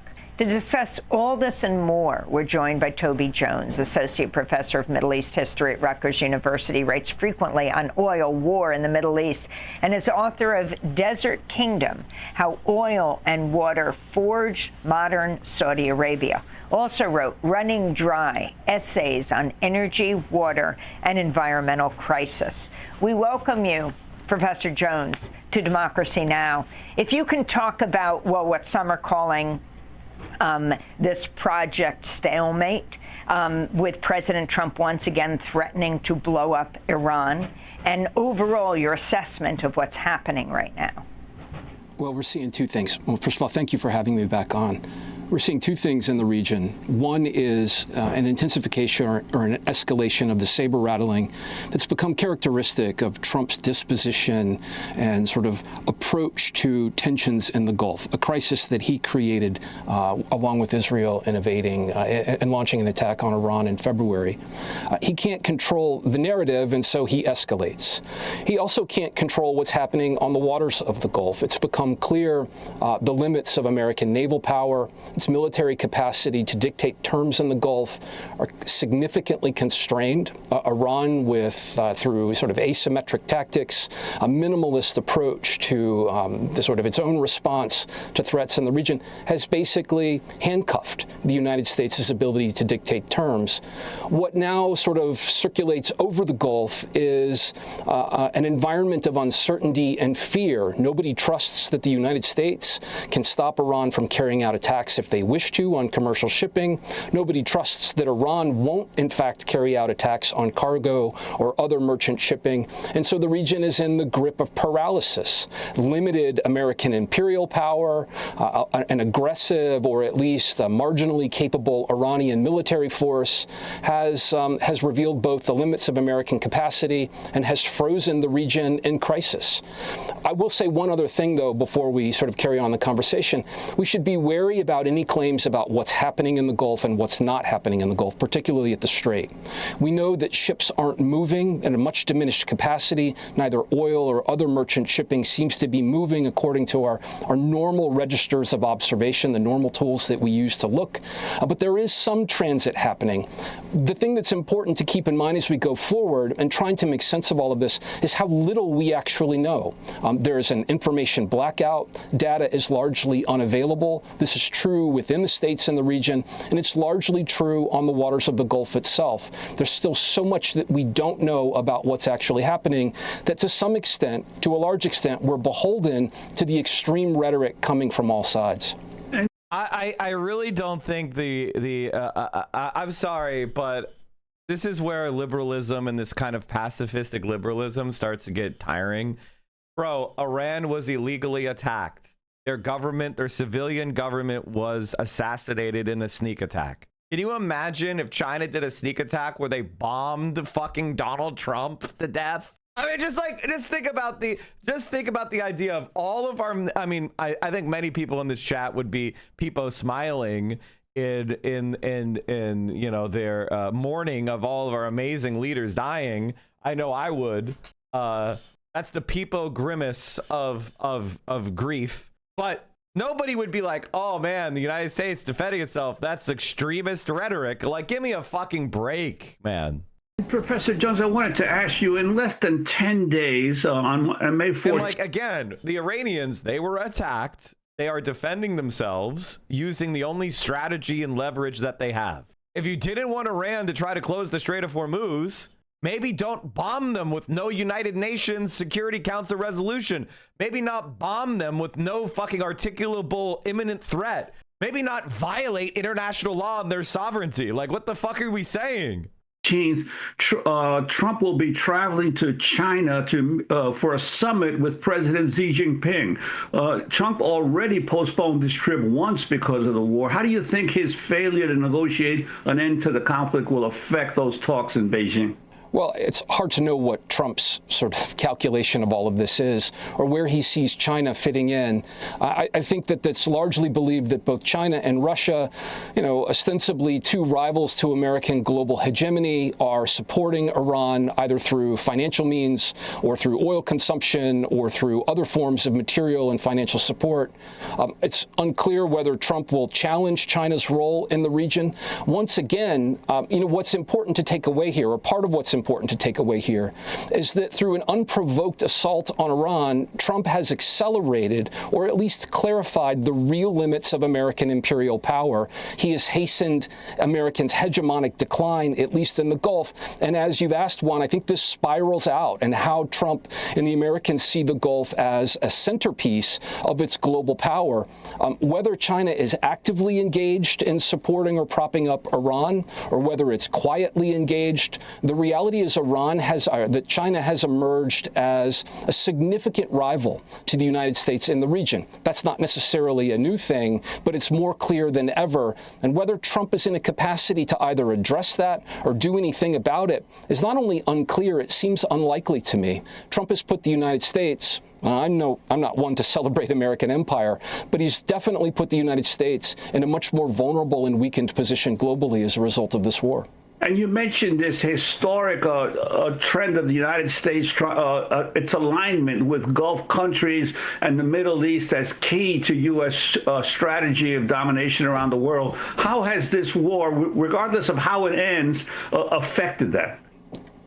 Well, think of the United States as having engaged in a 50-year project to secure its primacy in the Gulf. It succeeded the British Empire in the late 1970s and early 1980s. It engaged in the Iran-Iraq War in the middle of the 1980s, which was the first time that it projected its naval military power in the region in an attempt to escort Kuwaiti and other Arab oil shipping in and out of the Strait of Hormuz. And ever since then, we should understand Desert Storm, the sanctions era of the 1990s, the 2003 invasion of Iraq, is partly a response to American attempts to secure its primacy in the region. And it's done so not only by projecting its power, but also by maintaining relationships with awful authoritarian regimes in the region, the Saudis, the Emiratis, the Kuwaitis, the Bahrainis, and others. What this war has done is it's called into question the efficacy of that system and that arrangement. And it has created the material conditions in the region where Iran, through asymmetric and minimalistic measures, has been able to undermine the primacy, both in real terms and in symbolic ways, of American power. I think, to put it simply, if the United States has been engaged in a 50-year project, a 50-year imperial project to protect its interests in the region and its allies in the region, which all circulate around oil, this war has rapidly undone the conditions that made that possible in the first place. If you can talk about the particular Do chud chatters try to be noticed? Why? What are they trying to say? What are they trying to say to get noticed by me? One year was Saddam Hussein and bin Laden was something completely different. They used bin Laden's attacks to justify the invasion of Iraq. I know you're like 5 years old, but they used 9/11 to justify attacking Iraq. They tried to draw spurious links between the attacks and Saddam Hussein. And then they said, we don't want the smoking gun to be a mushroom cloud. We have to invade Iraq. And then they let Saudi Arabia get away from doing 9/11, which is the country that did 9/11. It was Saudi Arabia. Saudi Arabian princes funded 9/11. Osama bin Laden comes from one of the wealthiest Saudi families. Countries and their relationship with the United States right now, and is it shifting? You wrote the book Desert Kingdom, How Oil and Water Forge Modern Saudi Arabia. If you could talk about Saudi Arabia, I mean, you have Jared Kushner, the Trump's son-in-law, and Steve Witkoff, two developers who are the so-called peace envoys. Jared Kushner got, what, something like $2 billion from the Saudi Sovereign Fund, very close to MBS, the Crown Prince, Mohammed bin Salman. And then you have the United Arab Emirates that just pulled out of OPEC and says today that it was hit by a drone, though Iran says this was not their drone, and is now suffering from yet another fire. Yeah, these are steadfast allies of the United States. What's interesting over the last 2.5 decades is that also means they're steadfast allies of Israel. So we should understand the Israelis, the Saudis, the Emiratis, and the Americans in particular as being in full alignment on their approach to the regional dynamic. That largely means they're in lockstep in confronting and in narrating a particular framework of thinking about Iran as their principal rival in the region. This is one of the products of the 2003 invasion and the Iraq War. That doesn't mean that there isn't rivalry within the region or that there aren't challenges to how stable this arrangement is. Saudi Arabia, for example, was on the precipice of normalization with Israel prior to Israel's genocide in Gaza, which compelled a recalculation on their part.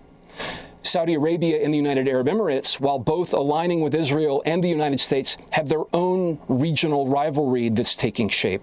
As you mentioned, the UAE recently withdrew, or as of this month, has withdrawn from OPEC. That's largely a reflection of an internal power struggle between Saudi Arabia and UAE over control of global energy markets, and also a reflection of the kind of shifting economic capacities in both countries.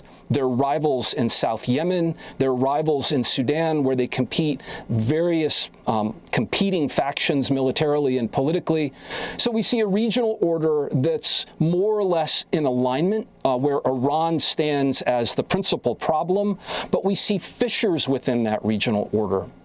What that means for American sort of rent seekers like Jared Kushner and those close to the Trump administration is that in some ways that relationship is transactional. How do the Saudis fund or support Kushner and his hedge funds or his real estate projects? How might they benefit economically in the region is a central concern of some players within the Trump and the Saudi regimes. But beyond that, there are also these political, economic, and imperial alignments that act in sort of parallel with those. Sometimes they're in support of one another, and other times they're in tension of one another. But I think that what's not called into question is the depth of the relationship between those places. And I'll say this, one thing that we're not paying close enough attention. Oh, sorry. No, Professor, I just want to ask you, we only have about a minute or so, but if you could briefly talk, you've written extensively on environmental crisis in the region. How has the war exacerbated the environmental crisis? Well, again, there's a lot of information that we don't know about the region. We've seen some evidence from satellite imagery of oil spills in the Gulf as a result of various attacks at various points earlier in the war. I think one thing we need to do and keep in mind constantly, although we've been talking about Iran and the Gulf today, is that this is very much a multi-front war that includes Lebanon, Gaza, and the West Bank. This is a war on Palestine, Lebanon, and Iran. And here we see that the Israeli tactical approach to its territorial maximalism and in support of American empire is a tactics of ruin, to destroy landscapes, to destroy communities, to evoke and commit environmental atrocity in order to make the region uninhabitable or at least precarious for hundreds of thousands, if not millions of people. We saw this with strikes on oil facilities in Tehran in the early stages of the war, on other infrastructure facilities, Trump's constant bombast threatening infrastructural and sort of targeting the conditions that preserve life, both environmentally and otherwise, are a core precept of the American-Israeli war. We will only reckon with this in the months and years that follow, however this concludes. Well, we want to thank you for being with us, Professor Toby Jones, Middle East history professor at Rutgers University in New Brunswick, and we'll be back after a brief break. Thanks for watching. Ori81 Borka. Well, chat, I just realized something. We are 3 hours or 2.5 hours and 14 minutes into the stream. So if you enjoy the content, there's only 4 hours left on the discount. Chat, for my birthday, Twitch gave me 48 hours to discount subs. There's only 4 hours left in that discount. So if you want to, so I gave the maximum discount period I could. I gave it all to you guys right away. So if you want to support the stream, there is no better time than right now, because the more people that get subs, the more likely they are to keep coming back to the stream, the more likely they are to keep using the subs, getting used to them, liking them. We've got a whole bunch of new subs on the way. So make sure you support the stream. All right. I wanted to watch this video because it's something that Sam Seder and I discussed on the podcast. I don't remember exactly what I said, but it's like Astro Earth? Damn it. Russian money? Okay. Air trip. Well, I think that's like, it kind of explains, Tim Pool. Like we talked about the Russian money and basically, you know, one of the things he declared is that Ukraine is like an enemy of the United States. I can tell you Peacock licensed a Majority Report we were on Peacock for a year. I don't know why we had that sound effect, but okay. I'll tell you this. From what I read, you made more in a month than we made in a year. Maybe that's just bad business on your part, I guess. Maybe. Oh, the audio is so similar. Oh my God, the audio engineering is so good. I didn't even know it was a quote. They're playing a clip from Tim Pool's. Great job, audio editors. I didn't even realize. Or maybe it turns out that they were just a company who had metrics as opposed to like we're trying to get propaganda. This is psychotic. Ukraine is the enemy of this country. Ukraine is our enemy. Ukraine is That's how I feel about Israel. You know, I'm like, Israel is the enemy of this country. That's how I feel about Israel. I'll be completely honest with you, chat. I say the same thing, but about Israel. And I don't get paid because it's true. Greatest threat to this nation and to the world. We should rescind all funding and financing, pull out all military support, and we should apologize to Russia. Whatever you think about American foreign policy over the last 10 years, Ukraine is not an enemy of the United States. And he was adopting a position that only a member of the Russian intelligence services would reasonably, you know, assert as a way of trying to, you know, aid in their war effort. And, you know, now we have the same thing as happening with Tim Pool and Benjamin Netanyahu. There has been this interesting divorce recently of the like MAGA influencers, right? Chatham House rules. Yeah. Okay, so if you want to hear more of the amazing Majority Report podcast, Majority Report podcast, reaction podcast featuring Samuel Seder of the Majority Report, make sure you click. Make sure you go watch it. We already have 30,000 views on YouTube. Wow, look at that. That's not bad, chat. Not bad at all. I've listened to every episode, and I gotta say, this is the best one yet. We just keep getting better. You know, we just keep getting better. What sold you all on Sam? I don't know. Just listen to my intro of Samuel Seder. Oh no, it's Sam Seder. What a fucking nightmare. Samuel Lincoln Seder got to start as an actor, writer, and director from hits like Who's the Caboose? And guest starring as Lou, the guy who spit his steak into the napkin on Sex and the City. A longtime Air America stalwart, Sam Seder became the godfather of the left-wing internet in 2010 when he started the Seder Channel, now the Majority Report, as a live talk show from a left-wing perspective. Sam quickly became known for his ability to humiliate hapless conservatives and libertarians who thought they could challenge him to debate. Now commanding over 2 million subscribers and almost 1.4 billion views, the Majority Report with Sam Seder has been a cornerstone of the progressive left online. Sam's wit and depth of knowledge has set the largest conservative mouthpieces fleeing in fear. Steven Crowder called him a fucking nightmare. Tim Pool accused him of being Thanos, and Joe Rogan called him a fucking idiot and dork while fearing to utter his name. It's my honor to introduce the patriarch of the YouTube left, Sam Seder. I'm so sorry to bring you on, Sam, to talk about one of the dumbest hacks and frauds in the entire political commentary space, Tim Pool. But I'll tell you something you're not going to want to hear, and I admit it's I'll call it dickish. Utilitarianism is typically the villain in most movies. God damn, Tim is so fucking dumb. Anyway, chat, Sam SEDER, I mean, if you don't understand what Sam SEDER is important to all of us that create content online, you're not really understanding the reality of how space is organized. They are partially affinity, partially identity, partially social, and partially interpersonal, right? And Sam SEDER is the king of all of those things. He has helped prop up so many people on the left, and so many Sam SEDER alumni have gone on to their own careers and have been incredibly influential throughout both this space and other spaces. So Sam SEDER, he's like the opposite of Jake Uger. Almost everybody out of TYT sucks dick. Almost everybody out of the Majority Report is awesome. He's the reverse TYT. So while Sam and I might have a disagreement on a policy or ideological or tactical, fundamentally, he is somebody who helped create the space, build up the space, and continues to positively engage with it.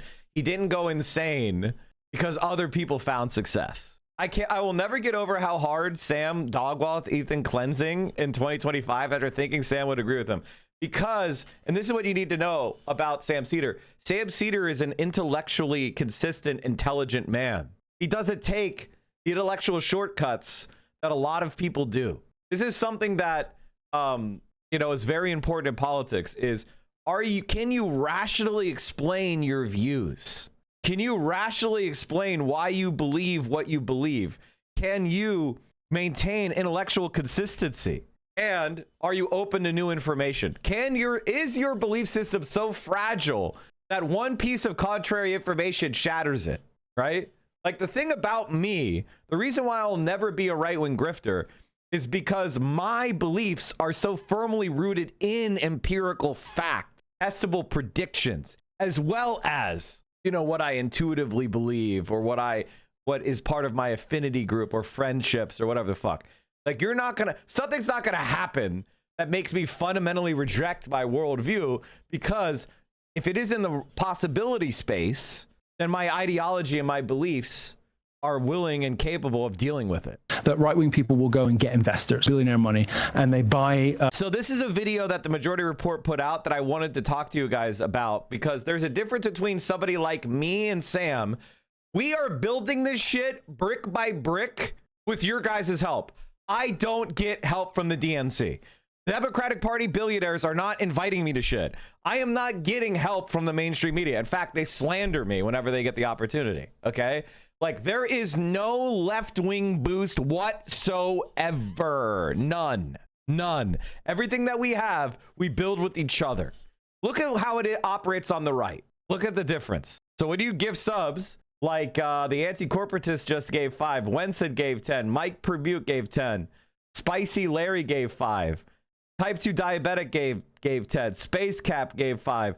You are literally, Jab Does Things, Hand That Sees, Big Boy Xanos gave 10. Let's see here. Kitty Susu, Mike from CA, Shampoo, Speed Racer, Ori, 81, Borka, and Sure Dread. All of you guys, gals, non-binary pals, you are literally standing up against billionaire money in the tens of millions. That right-wing people will go and get investors, billionaire money, and they buy engagement, they buy followers, and they sort of propel themselves to the top of the heap, and they fake it till they make it, and then eventually it's kind of sort of a self-fulfilling prophecy, right? Everybody does that. Everybody just not does that. Well, we've just never done anything. Everybody does that. What? I have never advertised my show. As far as I'm aware, I have never advertised my show. And what? I've never paid to boost a post. I have never been given money to do so. Everybody does that. That's crazy. Everybody does not do that. The Daily Wire, apparently it's being reported, has laid off 50%, half of the company. No. Half of the company, half of the people working there were laid off at Daily Wire. There's a lot of reasons for this, I'm sure. You'll recall Daily Wire tried to do a cartoon Yes, you can. People should check out Jose, his video essay on the Daily Wire and their forays into children's entertainment. Because Bent Key, it was a whole channel for children's programming. To combat Miss Rachel and other scary, pro-Hamas factions that are trying to indoctrinate your children. But it was a big failure because Boring and the rest of the Daily Wire team anticipated that they could ride What is a Woman's Success into other areas that would expand into, like, say, family programming to unwoke your children. But it turns out the people that signed up for What is a Woman kind of just signed up for that whole very narrow transphobia thing that had the contours of a documentary while being a propaganda outfit, and that children just want to watch, like, children's programming that maybe they've heard about from their friends or other parents too, like kids love to watch something that none of their friends watch. Right. The big issue, and this guy talked about it, was, well, first off, we should just say, in a general way, remember they had that movie Ballers or something like that? Lady Ballers, or whatever it was. You have to understand that Ben Shapiro desperately wanted to be a comedy writer. Desperately. And I will tell you, like, the biggest track you can follow to be a comedy writer in Hollywood is to do what, Brian? Is to go to what university? Harvard. That is right. The number of offices I would walk in when I was an actor doing sitcoms, and I would walk into a room and they would go, "Where are you from?" And I go, "Well, I've been living in Boston for the past, like, in Cambridge." And they're like, "Oh, I lived in Cambridge for a while." Yeah. And they would never say, "I went to Harvard." Dude, I got that on the subway this fucking weekend. I was wearing a Red Sox hat. Guy goes, "I lived in Cambridge." I lived in Cambridge. No, it's a bit in 30 Rock where he said, "No, not Tufts," right? So, yeah. And but he could never break in. I don't think he made $1 from Hollywood. And, like, he wasn't on the Lampoon? I don't think he was. I don't think he ever made. Maybe he did. Maybe he was. I don't know. There's no chance. Probably not. And this premise makes absolutely no sense. And it was because of the wokeness. I mean, that's why he was at Breitbart. Everybody who started off at Breitbart, particularly back in the day, they resented Hollywood because they were considered unfunny, untalented people, and they desperately wanted to be in show business. And so Shapiro, when they started to make some money, and they had a ton of money poured in, we will discuss that in a moment, they're like, "Oh, now's our chance to finally get to Hollywood." Mm-hmm. So they made a movie, and they all starred in it, like almost like a dentist would do this. Like, "Hey, I'm willing to finance the movie, but my girlfriend, she's an actress. Did you know that? She's very talented." They put Candace Owens in a cartoon as a voice. And then they made, exactly, and then they, made their cartoon, and none of it did. And they made a kid programming, but they geared it towards the parents. Because kids don't walk around going like, "I'm sick of the wokeness." Yes. And so they made it for the parents and promised them it'll be anti-woke. And then what happens is they have this, whatever the subscription cost to this kid service, and the kids are like, "I don't like it. I don't want to watch it." And then all of a sudden, like, when the kids can't be babysitted by your TV, you cancel. Mm-hmm. But there's all... I mean, Sam is so fucking right. It's not even funny. But you know who does actually babysit the kids really well? Miss Rachel. If you have a child and you're forced and you want to have them watch something that's actually going to make them a better person, and to give yourself 20, 30 minutes, turn on Miss Rachel. Miss Rachel is fucking amazing. The queen. Also another issue. And don't take my word for it. Take Milo Yiannopoulos' word for it. Because about a year ago, was this about a year ago? Yep. He was on with Tim Pool, and Milo at that time decided, "I'm not holding back on the secrets of how the right-wing media ecosystem works." Now, this was uncomfortable for Tim, because you'll remember this was just after it was discovered that Tim was getting paid somewhere around the neighborhood of $100,000 a video for a company that turned out to be a front for the Russian government. Yeah, and I'll just say we picked this conversation up right after Milo realized he accidentally talked about something that implicated Tim Pool and talked about everyone implicated as idiots. Yes. Franken babies for paying women to birth them as a high moral standard or sure, but in this regard, I can tell you. No, I don't really take his word for anything. I don't take his word for anything for all kinds of reasons, particularly how he treated me. He's a liar. He's a liar. Sure. He's a slippery, slimy, gross. I can say in this one regard that involves me, it's not the case. I don't know that. You may know that because you know things. I love how messy Milo Yiannopoulos is. Also, wearing a MGM Grand, so gambling addiction. Oh, of all the addictions I wish on my enemies, gambling addiction is the number one. Not Milo Yiannopoulos. Sorry.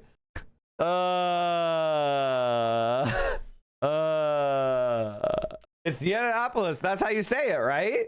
That's how you say it, right? Milo Yiannopoulos. What am I saying?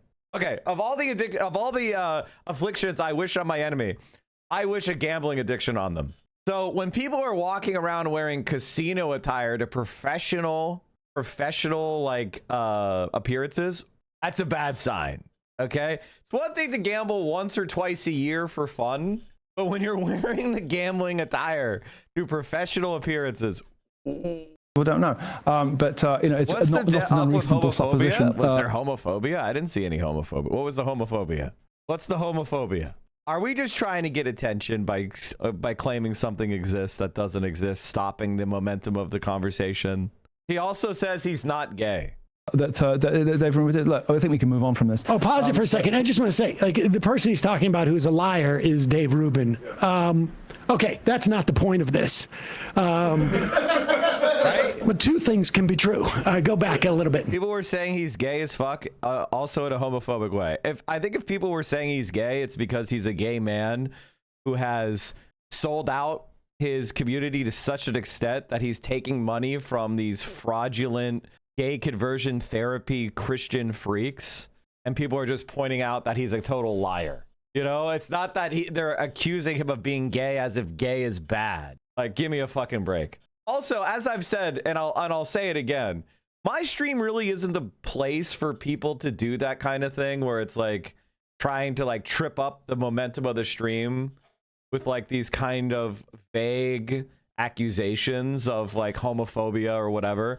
That's just not really how we roll here, right? Like we don't really roll that way here. We don't really like that. Now, it doesn't mean that people can't ever be called out for being homophobic or anything, but I do think it's generally bad form to try to trip up criticism of Israel by calling people anti-Semitic, tripping up criticizing gay influencers and the conservative movement who are promoting evil shit like conversion therapy by saying we're being homophobic toward them. Every time we criticize Candace Owens by tripping it up and trying to say that we're doing anti-blackness, or anytime we try to, you know what I mean, or misogyny.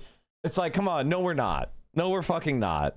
It's just like everything gets interrupted for this kind of performative, like, oh, we're very woke shit. And that's woke 1.0. We're dark woke here. Okay, we don't accept any form of bigotry whatsoever. And I do want people to feel like if they're uncomfortable, they can speak out. But like grand narrativizing about the chat being X, Y, and Z bigoted thing, it's just not true. Now, if a specific chatter says something bigoted, at them and say, hey, this is, hey, Mike, this chat was bigoted. Reply to it and at me, and then I will make a determination if you feel something really bad has been missed. But, you know, I just don't like the constant lack of fun where people try to draw attention to themselves by making these kind of things. Because I have to stop. Basically, what you're trying to do is you're leveraging my values to interrupt the stream and prevent it from being entertaining or enlightening because you want attention, right? So you're saying my chat is homophobic. I either have to stop everything I'm doing to give you attention, or if I just ignore you, then you start getting mad and you start escalating. And then then if I ignore you more, you escalate it more. And then you start getting, you get into your feels, and then you start spreading propaganda about how this community is anti-black, homophobic, misogynistic, whatever thing you're trying to leverage against me. That's not the way we do things around here. Stop it. It's not good for you. It's not good for me. It's not good for the movement. Okay? Just like calm down, man. Realize that we're allowed to have fun, just like they're having fun making fun of Milo. Know that. You may know that because you know things other people don't know. It's not an unreasonable supposition that everyone did. Look, I think we can move on from this.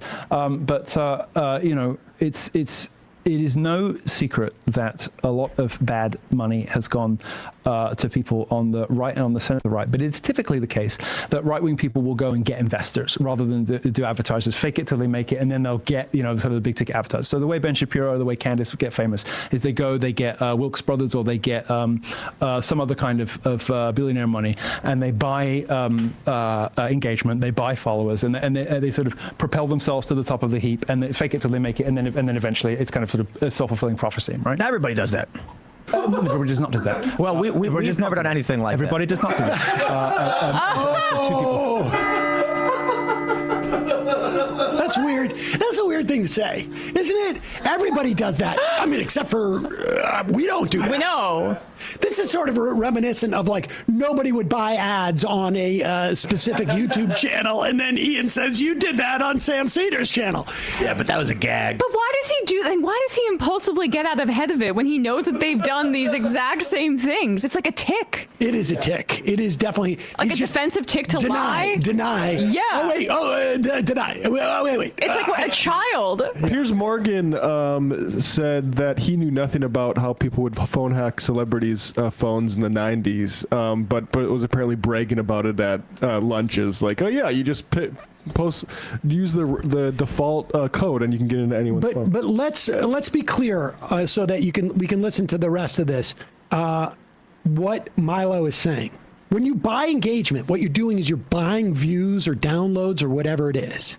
And when you do that, it gets you to the top of the charts. And then the network effect takes over. Like on our podcast weirdly has continued to grow at a, nominal pace over the years. But there's no network effect like there is on YouTube. Because if we're not in the top 10, nobody knows we're there. Right. We don't advertise. We probably should somewhere. I don't know where. But my business expertise aside, there's no way for anybody to find it unless like a friend tells them or you guys tell somebody to go listen to this. Even if you give good reviews, it helps, but we're never going to be up in the top 10 where people, and we're not part of a bigger network where we can get introduced to people. But if we were to buy downloads. By the way, Clavicular did this, bought so much media that he ended up everywhere. No. As I said in our Clavicular episode, Clavicular is just, first of all, he's speaking the truth, which is that more attractive people get the benefit of the doubt and they get things because they have something that people want and covet called being attractive. So that argument is true. Being attractive is true.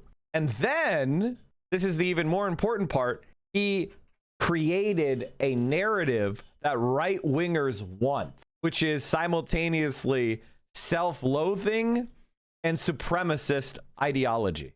That is the key to most conservative ideology, right? If you're a looks maxer, you have self-loathing that you're obsessed with, right? And you're feminizing American men. Like, Clavicular is the final boss of feminization. Political feminization of men. And of course, Peter Thiel likes it because Peter Thiel is an evil gay. Peter Thiel is an evil gay, and he wants to groom young men. And get to the top 10, then everybody's like, well, I'm going to try this out. And this is the big conservative podcast, and I'm a conservative, and this is the way I identify. Now, he's not evil because he's gay. He's evil and also gay. You could be evil and be part of a marginalized group. Oh, I'm going to download this, and I'm going to keep downloading it, even if I never even listen to it. And that's what he means, fake it till you make it. There's a problem with that, though, in that the durability of those listeners that you get in that way are suspect. But go back just a little more, and let's just listen to that again.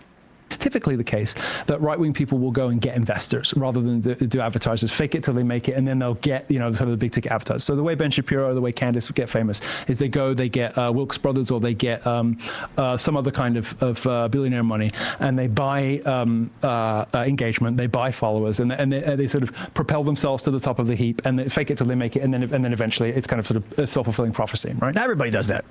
Everybody does not do that. Well, we've never done anything like everybody that. Does not do that. And I said two people who did that, who are demonstrably did that, right? I didn't say everybody did that. I never did that. When I was cancelled, I had the same number of followers as Ben Shapiro and everything. I was growing faster. He was growing more slowly, and 60% of his followers were fake. 100% of mine were organic. In fact, we ran things to get rid of the bots, right? I love Somehow that's not true. I will call bullshit. Conservatives who are pissed at the movement, because that's the only place we get some truth out of those people. So God bless Amila for because I mean that's always what I suspected. At one point back in the day, Ben Shapiro was getting more views on Facebook than the New York Times, and nobody questioned it, and it seemed really suspicious. Now they had spent $3 or $4 million on advertising on Facebook. So, how much of that is organic? People have told me that they've watched this show, and Ben Shapiro advertises on it, not in the way that Tim Pool did, where he directed it onto the show. I imagine it's like political shows. But if you don't stop the video, so for instance, a lot of people just listen to it in the background, our show. Mm-hmm. They're away from their computer. Mm-hmm. If you don't stop the ad that comes in, it will play for an hour. You will get the entire Ben Shapiro show. And they will count that as a view, even if it just lasts, I think over, 2 minutes, 3 minutes, whatever it is, before you realize, hey, wait a second, what just happened? I was listening to Sam and Emma, and all of a sudden, I thought it was a clip, and it turns out to be I'm watching the Ben Shapiro show. And at one point, the merry-go-round bends, and you're without a chair or whatever it is. And I think that's what's happening to Shapiro. Yeah, I think that it's a really notable shift in the online media business model that we're seeing. And we don't have all of the information at our disposal, obviously, because these are kind of private entities. But I really think you see wealthy people realizing that they get way more bang for their buck if they're going to subsidize one creator. And it's all the influencer economy right now. The Trump administration's filled with a bunch of influencers that got big that way. And even the Erica Kirk versus Candace Owens thing, it's this mutually beneficial rivalry that they have that drives views for both of them. And so they're simulating drama almost like when in the reality TV heydays with the Real Housewives, but it's just on the right.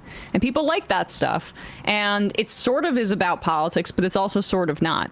If you were a benefactor of the Daily Wire, why would you want to subsidize a whole studio? I think TYT is probably experiencing something very similar with the fact that they had wealthy investors, and now it's this whole operation, as opposed to, say, Candace Owens ranting and raving in her studio and reaching so many more people, millions and millions of people. Tucker Carlson, same thing. So, there are fissures on the right. I think that a lot of the fissures on the right are being conflated with the influencer incentives, which are towards drama. But that doesn't mean that it doesn't fracture things as well, as particularly on the issue of Israel.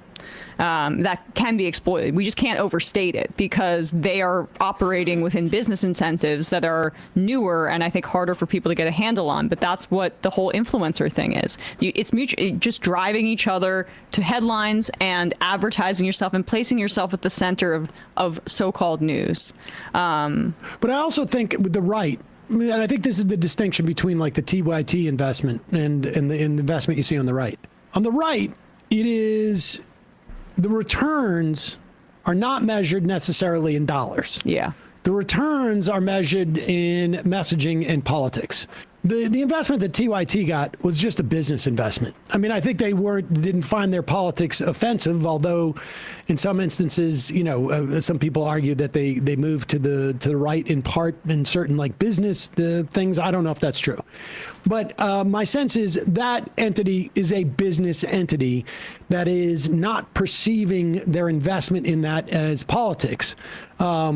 How you operate with that investment is a different question. But the money invested into Shapiro, the money invested into Candace Owens, the money invested into Dave Rubin, the money invested into Tim Pool from, and it was, they were paying for videos, wildly overpaying. Yeah. Was for ideological or political reasons, almost exclusively. Tenet Media never thought they were going to make back the $100,000 per video they were paying. They were doing this because they want to promote this this message that they had. So too, I think, with the Shapiro supporters, and it is fascinating to see what happens when they're faking it till they make it runs out of juice. But that's where it's just I think your argument bolsters what I'm saying is that they're just directly subsidizing them now, as opposed, which is essentially what they were doing before by bolstering his advertisements. But if you can directly subsidize creators and you don't have to have the bureaucracy of a board or any of that stuff, and that they're gonna pursue a politics that you support, why wouldn't you do that? Why would you need this formal structure of the Daily Wire and a company like that or a TYT like that, where the individual creators, it's so much cheaper and they have way, way broader reach than what was the case previously? Yes. I think the technology has passed them by. There's like a legacy. They had a legacy sort of mindset. Yeah, they had legacy costs, essentially. And you don't need to have, pretend like you're a TV show. You don't need to, they're competing against people with much lower margin. But nevertheless, even with that said, I think the problem that they had is that maybe those billionaires decided to move on to somebody else. But also, no billionaire is going to keep... It's very clear that the billionaires are... They no longer really have faith that they can persuade. I think that the situation that we're in is that the billionaire class has adopted the Theolite extremis of they believe the technology has got to the point where they can live in a dictatorship, a fascist dictatorship. And they want to dispense with the whole democracy shit. And they want to basically make the American government into the voting process to basically be irrelevant to the policies that are being made. That's why we're doing this whole gerrymandering thing. They're trying to engineer a political reality that is impervious to the normal political fluctuations. And the Democratic Party is full of its leaders want that to happen as well. We don't have an opposition party. We have part of an opposition party. Part of the Democratic Party wants to be in opposition. The voters of the Democratic Party want to have an opposition. The majority of the country wants to have an opposition to that. But the elite is so captured by the billionaire class that they're doing everything they can to sabotage it and make our political system ineffective in containing billionaire power. It is techno-feudalism. Yedis was right. Yedis Varoufakis was right. It is feudalism. It is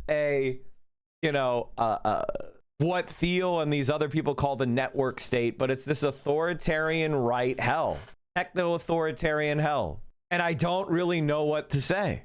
Just funneling, unless it's their pet project, money into this. They may at one point go I'm checking my returns and...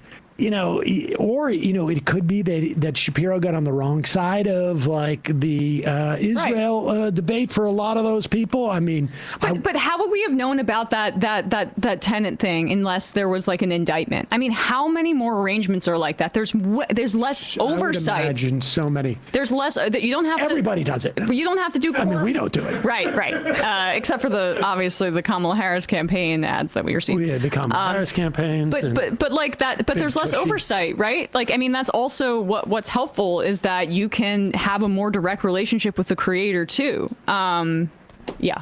I mean, it's just that it's one of the many ways that our information economy and economy is broken. Yep. And isn't necessarily fixed by something being nominally independent. Hey, folks, don't forget to hit the subscribe button and check out our daily show. We do it every day at 12 p.m. Eastern for about 2.5 hours. We even take phone calls. You should check that out. That's it. I need to I need to promote more people like this because I think a lot of people are scared to be political. And this kind of like centrist brain, which is friendly reminder, you could be alternative without being left wing, just like you could be Christian, even conservative, and still alternative. No, you cannot. What do you think the alternative is? It's alternative to mainstream. No, you cannot. The things you're wearing would be considered slut shit, whore shit, to conservative morality. They would enforce it against you. The only reason they can't is because it's currently politically unpalatable. People like you might actually have their cognitive dissonance brought to the front of their fucking brain and realize like, oh shit, wait, conservatives don't want to give me the freedom to express myself as I wish through my clothing. I can't have casual sexual relationships outside of matrimony under a conservative fucking worldview. Oh my God, I have, as a woman, can't express my political beliefs under a conservative worldview. Wow. No, you can't, you absolutely dense fuck.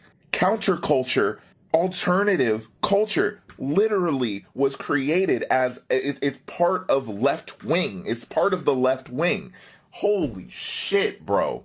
These people are stupid. You can't be alt and be a fascist. See, the problem is, and this is something that we're kind of been talking a lot about on the Reaction Podcast, which is why you should definitely subscribe, because we're talking about our intellectual understanding of the world as it is now, is that because we're all on screens, everybody gets to create their own bespoke politics. Everybody has a version of their politics that is useful for the fascists and creates that they get to embody in a virtual space that's not real.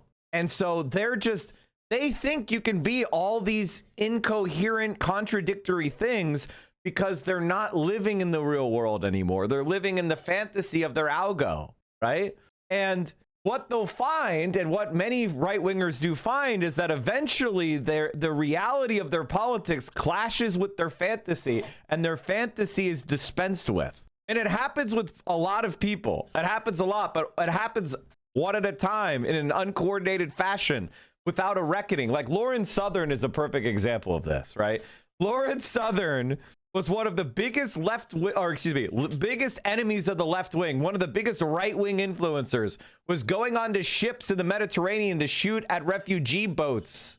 And before she knew it, the dog caught the car and burned her tongue on the exhaust pipe. It took a big, deep breath of carbon monoxide fumes. And you know what? Lauren Southern didn't like it. Mike, when are you going to grow above 5K viewers? You enjoy the clapping seals in your chat. You were this saw, but your content is stale these days. I am literally talking about something that no one else ever talks about. I'm talking about the meta ideology of fascism. I'm talking about shit no one else talks about. I'm currently above 5K. You guys are just like bots. Your brains don't work. You just have a talking point. You come and repeat it. I'm in the middle of talking about my new project, the Reaction Podcast, which is completely ideologically distinct from any other content that's being created. There's a few other similar podcasts, maybe. What the fuck are you saying? You were a 2K Andy when I first started watching you. Yes, I know. I have been a solid geometric. I've grown steadily and slowly, block by block, without getting any of the help that any other streamer has gotten.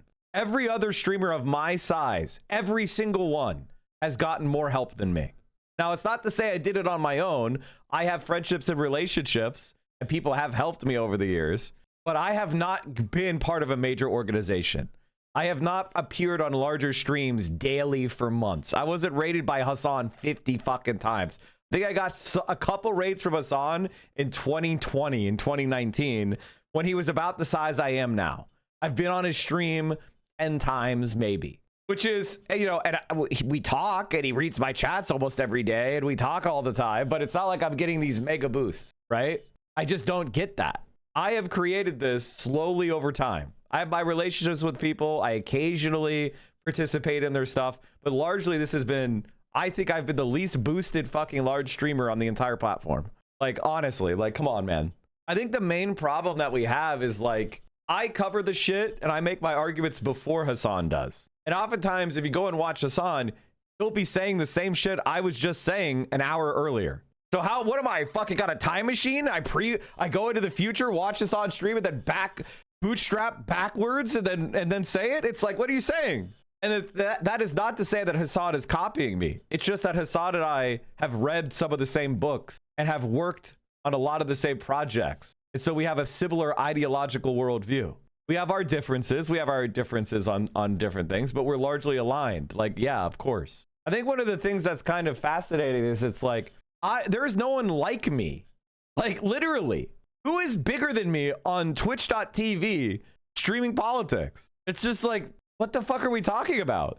It's like Hassan, Asmongold, who is not big because of politics, but big because he was part of, like, he's been literally promoted by Twitch for a decade now. He got some of the biggest promotions you could possibly get, some of the biggest collaborations. He was part of the biggest org, and he bots the fuck out of his shit. He's getting supported by like multiple billionaires. It's like the only people that are even comparable to me are like some of the old heads who have literally gotten boosted by millions of dollars. I'm a single guy talking in my apartment. It's just weird, man.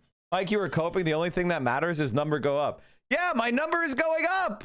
My number is going up. Although the past couple days have been a little bit lower, but you can see, like, what do you mean? My number is up. My number is up. Like, look at this. We're at the highest point we've ever been. Now, we're not as high as when the Iran war kicked off. That was a special growth point. But like, compare this month, even though it's only been, what, 4 days of streaming. I'm higher than every other month in my entire history. My line just keeps going up. That's all that happens. Whoop. About to break 20 million hours watched this month. How many people have 20 million? Does Canute have 20 million?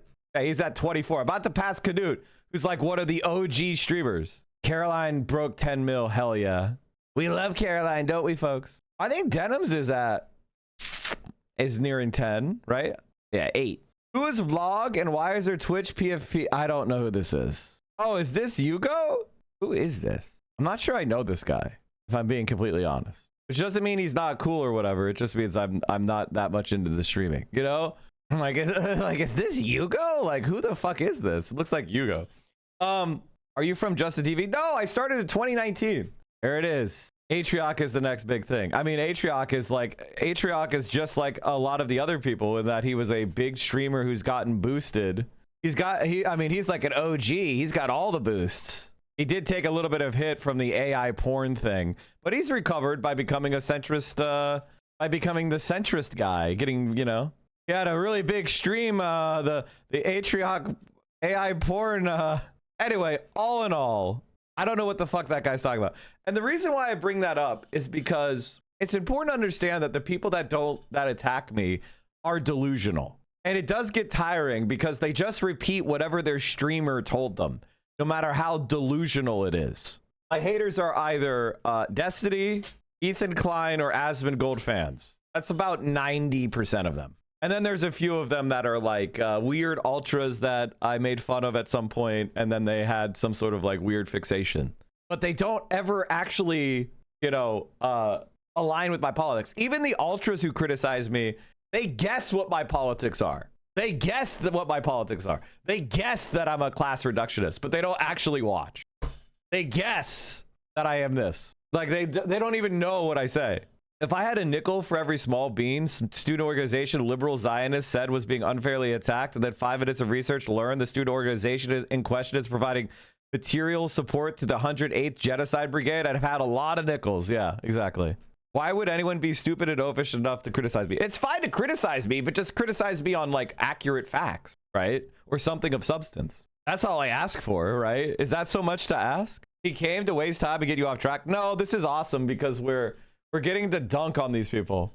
We're getting to dunk on them again.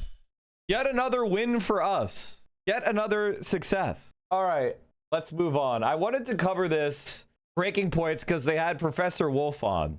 Joining us now to talk about the China. global economic impacts from the Iran war is Professor Richard Wolff. He is a professor of economics emeritus at the University of Massachusetts Amherst. He's also co-founder of Democracy at Work and host of their syndicated show, Economic Update. Great to see you, Rick. Good to see you, sir. Thank you very much, both of you. It's a pleasure to be back. Yeah, of course. So I wanted to start with this specific news item, and then we can sort of broaden out. But this seems very noteworthy from China. We can put E1 up on the screen. This is from our friends over at DropSite. They say China invokes blocking statute for the first time. China's Ministry of Commerce has for the first time activated its 2021 blocking rules, ordering all Chinese firms and individuals not to comply with U.S. sanctions targeting 5 independent Chinese oil refineries accused of purchasing Iranian crude. Beijing called the U.S. measure imposed under 2 executive orders an unjustified and improper use of extraterritorial law. The move puts multinational companies operating in both markets in direct legal conflict. Compliance with U.S. sanctions now risks violating Chinese law and vice versa. Global banks and firms with dollar exposure face secondary sanctions risk if they continue dealing with the affected refineries. So help us understand, if you could, the significance of this action from the Chinese. Well, my judgment is it's very significant. It marks a change in the way that the Chinese are approaching what has been the American foreign policy now for quite some years. I would describe that policy as very provocative interferences in a way previous American governments have not felt entitled to do. The Trump administration prides itself on doing what previous governments didn't do. I mean, the war in Iran is a grosser example of all of that. And what the Chinese have done until now, excuse me, is tiptoe around it. Make believe they didn't know about it, urge their banks and others to find evasive ways of getting around it. Now, that is most of the time enough. Sanctions are a very crude instrument. We have been applying sanctions as a nation, and the United States does that more than any other country. I think it's very important to understand that sanctions are an act of war. They are a extremely, extremely aggressive, hostile act. It is an attempt to cut off the intercourse between 2 nations that is consensual, right? Like, I cannot have a business with anyone in Iran. Do you understand how fucking insane that is? How insane it is to cut off an entire people, of which there are millions of Persian Americans that are not allowed to have commercial enterprises in Iran. That is an extreme provision. Now, it's fine to say that there's certain individuals in Iran or certain enterprises or whatever that maybe you think are problematic, but to completely cut off a country from another country, that is a huge imposition on my rights and an aggressive act. But the United States does that on such a regular basis. It's almost not even remarked upon. It's almost seen as like natural that the government has the right to declare that my consensual friendships and relationships can never be legal. Or in fact, I can be punished and put in prison for doing it, for pursuing it. That's fucking crazy. But Americans have just accepted that as okay. Because maybe it's justified in a condition of a war against an aggressive enemy. But to say that about a country across the world that we're not at war with, well, we are now because we attacked them. You know what I mean? It's a crazy thing. And America throws out sanctions constantly sanctioning countries and ever expanding and never contracting. Country on earth. Nobody else is even close. We have been applying sanctions, as folks know, on Cuba, on North Korea, on Russia for years and years and years, and they have found very quickly ways around it. And so they can pretend not to notice and get around it, and no more feathers get ruffled. What the Chinese just did in the clip that you just showed us was to say, if you allow me to paraphrase our president, no more Mr. Nice Guy. We are not going to, tiptoe around you. We are simply saying to the world, no more. We, the Chinese government, will not permit our banks to be threatened in this way, to be inconvenienced, it costs a little to get around sanctions. It's not that it's free. It's a nuisance. But we're not going to allow that anymore, and we're serving notice on the whole world that this is no longer our problem. We are not alone. The Chinese going to figure out how to dance around Mr. Trump. We're throwing down a kind of gauntlet, if you will, saying no. And so this raises enormous questions, because now the next issue is, how seriously will the Chinese government pursue any Chinese or other entity that conforms to what the United States wants and thereby violates what the Chinese just did? So we'll see. And, it's another one of these little, not so little, maneuvers around the chessboard. And we all wonder who's going to yell uncle first. Right now, I have to tell you, though, as an American economist, worked here all my life, and I'm glad about that this is embarrassing, that this is not the way international trade ought to be conducted.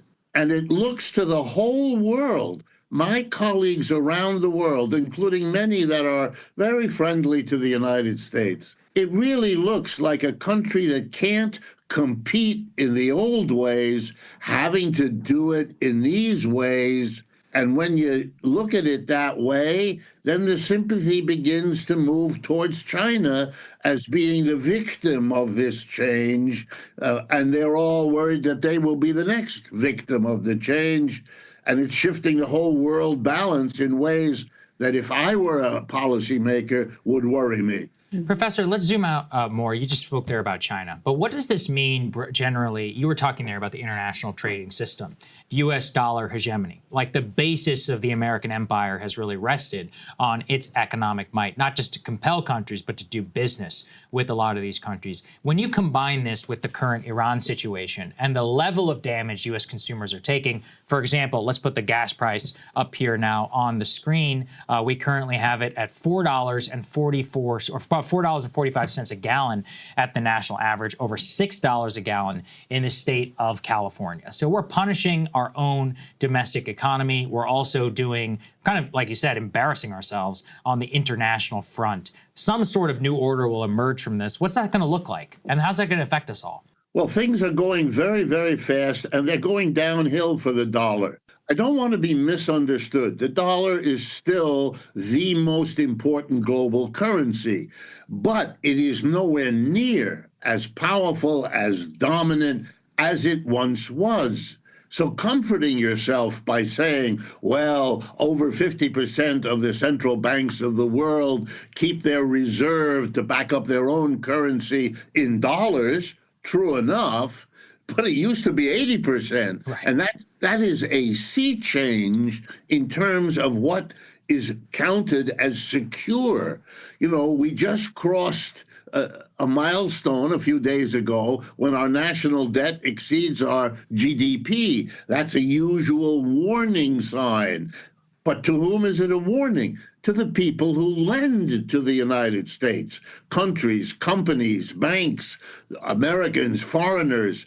They all now have to ask a question: is this declining role of the dollar something that ought to make me either stop lending to the United States the way we've been doing for the last 30 years, or lend but demand much higher interest payments to compensate for the rising risk of the number one debtor country in the world? And now let me add to that Iran.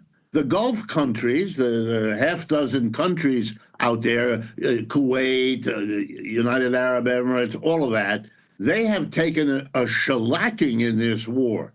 Americans don't perhaps grasp it, but the Iranians have been extraordinarily successful, far beyond anything that any of us foresaw. in damaging American bases in those countries, damaging gas and oil facilities in those countries. Those are all key players in what's called the petrodollar system. The fact that for many years, oil was priced in dollars, requiring everybody anywhere in the world to have dollars. Wonderful for our country because everybody has to get their hands on dollars. And if they have dollars and hold them, the nicest way to hold them is to lend them to the American government because you get interest when you hold your dollar that way. Well, let me just give you a footnote as a strategist. If the United States had to fight the wars in Vietnam, Afghanistan, Iraq, or anywhere else with money taxed from the American people to pay for the war, the opposition to those wars would have been greater than anything we can imagine for obvious reasons. Instead, the whole world lent us the money with which we could fight those wars without taxing our people. Okay, so this is a very important point. Like, everything that he's saying is very, very intuitively obvious, but there is a mechanism that people are not understanding, right? So let's say that China is selling us a lot of stuff. There is a balance of cash that goes overseas, right? Because Americans are paying dollars for Chinese goods. So the Chinese mine iron and then turn it into steel and then turn it into a finished good. And they send it over the US, and in return, they get a piece of green paper called $1. All right? Can you eat $1? About all you could do is try to wipe your ass with it, and it's not very good at the job. Okay? So they get a lot of these pieces of green paper. Now, we now live in a digitalized economy, so they're not even getting that paper anymore. They're getting an increment in of magnetic charge in a data center somewhere. So they give us millions of tons of high quality finished goods, and we give them a digital, there's a magnetic increment that's made in a fucking data center somewhere. That is actually what's happening on the planet. So what does China do with all of these things? This number on a screen. Well, dollars only really they're only legal currency in the United States. So what does China do? They bring those dollars back and they buy stuff in the United States. What do they buy? Real estate, maybe U.S. stocks, maybe U.S. bonds. So they invest their dollar assets in dollar-denominated things. Now, lately, China has been selling U.S. debt and buying gold. But that's how it worked for the longest time. So China, we got all sorts of finished goods. They got printed dollars. Now, that deal was awesome for us. Because if you owned your own home, all that money that we print in the US coming back to the United States to be spent on real estate means that my house is now worth more. I bought it for $70,000 in 1969. Now it's worth $1.5 million. So I can take a home equity line of credit and I can buy myself a new SUV. I can buy myself whatever the fuck I want. I can borrow money and invest in the stock market. Hell, if my home equity line of credit, I'm getting 2.9%. I borrow that $1 million at 2.9%, and then I stick it in the stock market. It grows at 10%. I'm making massive fucking profits. And because it's America, I don't have to pay a goddamn bit of taxes until I sell one of those assets. I can then borrow against the increased value of my stocks to pay back my mortgage debt. Or I could take dividends, or I could take bond payments from those investments. And because I have an arbitrage, I just make infinite fucking money. And all I did was be a boomer with a minimum wage job and buy a house in 1969. And now I'm a multimillionaire. That is literally millions of people. I'm not kidding. Now, how does this whole rickety system actually fucking work? Well, it works because of a couple things. All of you are renting, so you're paying rent into this system. The second thing is the Chinese keep bringing the money back and investing it in the United States, which keeps driving things up higher and higher. Now, is that their fault? No, I mean, they want to grow their economy, and by the way, they have developed their economy in a ruthless way. They have invested in infrastructure. They have invested in education. They have invested in healthcare. They have invested in alleviating poverty. But they don't have the world reserve currency, so they have to do it the old-fashioned way. Work for it. They produce 10 times more steel than we do at the peak of our steel production. All right? So they're doing shit and moving shit in the real world. They're old Marxist-Leninists over there in China, and they think that you should measure a society by its factor and growth. What does that mean? It means the ability to do shit in the real world. That's how they measure their economy. In the United States, we measure our economy through financialized transactions. So it's not really real. We have dismantled everything that used to be real in favor of the digital increments. That's how we do it here. It's a fucking house of cards. And if we ever get into a conflict with China, we're gonna die. All of this paper will fall a fucking part. So as long as the Chinese, and by the way, the Chinese don't want to, you know, demolish this system because they're doing quite well, thank you. And they don't have a desire to blow everything up. They're doing quite well, thank you, but they're not quite, they haven't raised the standard of living for Chinese people high enough. They probably need to raise the standard of living of Chinese people by about another 45%. And then they will be as rich as a first world country. Their economy will be about twice the size of ours. And the Chinese century will pretty firmly have begun. So that's why, you know, the reason why America leans forward with this military shit is they're trying to maintain the foreign demand for the US dollar. That is what props up our ability to consume so much while producing so little and having long-term, you know, what we call a trade deficit. Now, there used to be a lot of anxiety over the trade deficit. 30 years ago, people used to talk about the trade deficit. As America was being hollowed out, we used to talk a lot about the trade deficit. There was a guy who ran for president. His name was Ross Perot. You may have heard of him. He was a billionaire. And he said that if the United States went with what the neoliberals were arguing, that it would destroy America. He famously said there would be a giant sucking sound. He was referring to NAFTA and the manufacturing jobs that would go overseas. And I think the first question is over here. Yes, I'd like to direct my question to Mr. Perot. What will you do as president to open foreign markets to fair competition from American business and a here at home from foreign countries so that we can bring jobs back to the United States? That's right at the top of my agenda. We've shipped millions of jobs overseas, and we have a strange situation because we have a process in Washington where after you've served for a while, you cash in, become a foreign lobbyist, make $30,000 a month, then take a leave, work on presidential campaigns, make sure you got good contacts, and then go back out. Now, if you just want to get down to brass tacks, first thing you ought to do is get all these folks who've got these one-way trade agreements that we've negotiated over the years and say, fellas, we'll take the same deal we gave you. And they'll gridlock right at that point because, for example, we've got international competitors who simply could not unload their cars off the ships if they had to comply. You see, if it was a two-way street, just couldn't do it. We have got to stop sending jobs overseas. To those of you in the audience who are business people, pretty simple. If you're paying $12, $13, $14 an hour for factory workers, and you can move your factory south of the border, pay $1 an hour for labor, hire a young 25, that's assuming you've been in business for a long time, you've got a mature workforce.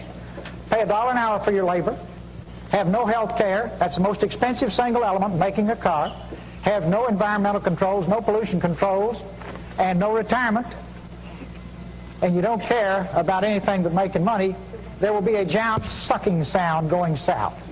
So if the people send me to Washington, the first thing I'll do is study that 2,000-page agreement and make sure it's a two-way street. One last point here. I decided I was dumb and didn't understand it, so I called a who's who of the folks who've been around it. And I said, why won't everybody go south? They said, we'll be disruptive. I said, for how long? I finally got them up for 12 to 15 years. And I said, well, how does it stop being disruptive? And that is when their jobs come up from $1 an hour to $6 an hour and ours go down to $6 an hour, then it's leveled again. But in the meantime, you've wrecked the country with these kinds of deals. Now, Ross Perot was completely correct. That's exactly what happened.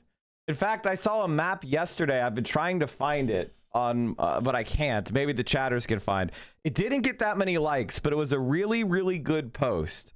Fuck, I thought I retweeted it, but I didn't. It basically showed a map of all the places in the country that have had structural job decline. That means a permanent job decrease of 10% or more. Almost the entire country. Let me see if I can find it on my on my phone. Almost the entire country has seen structural job decline.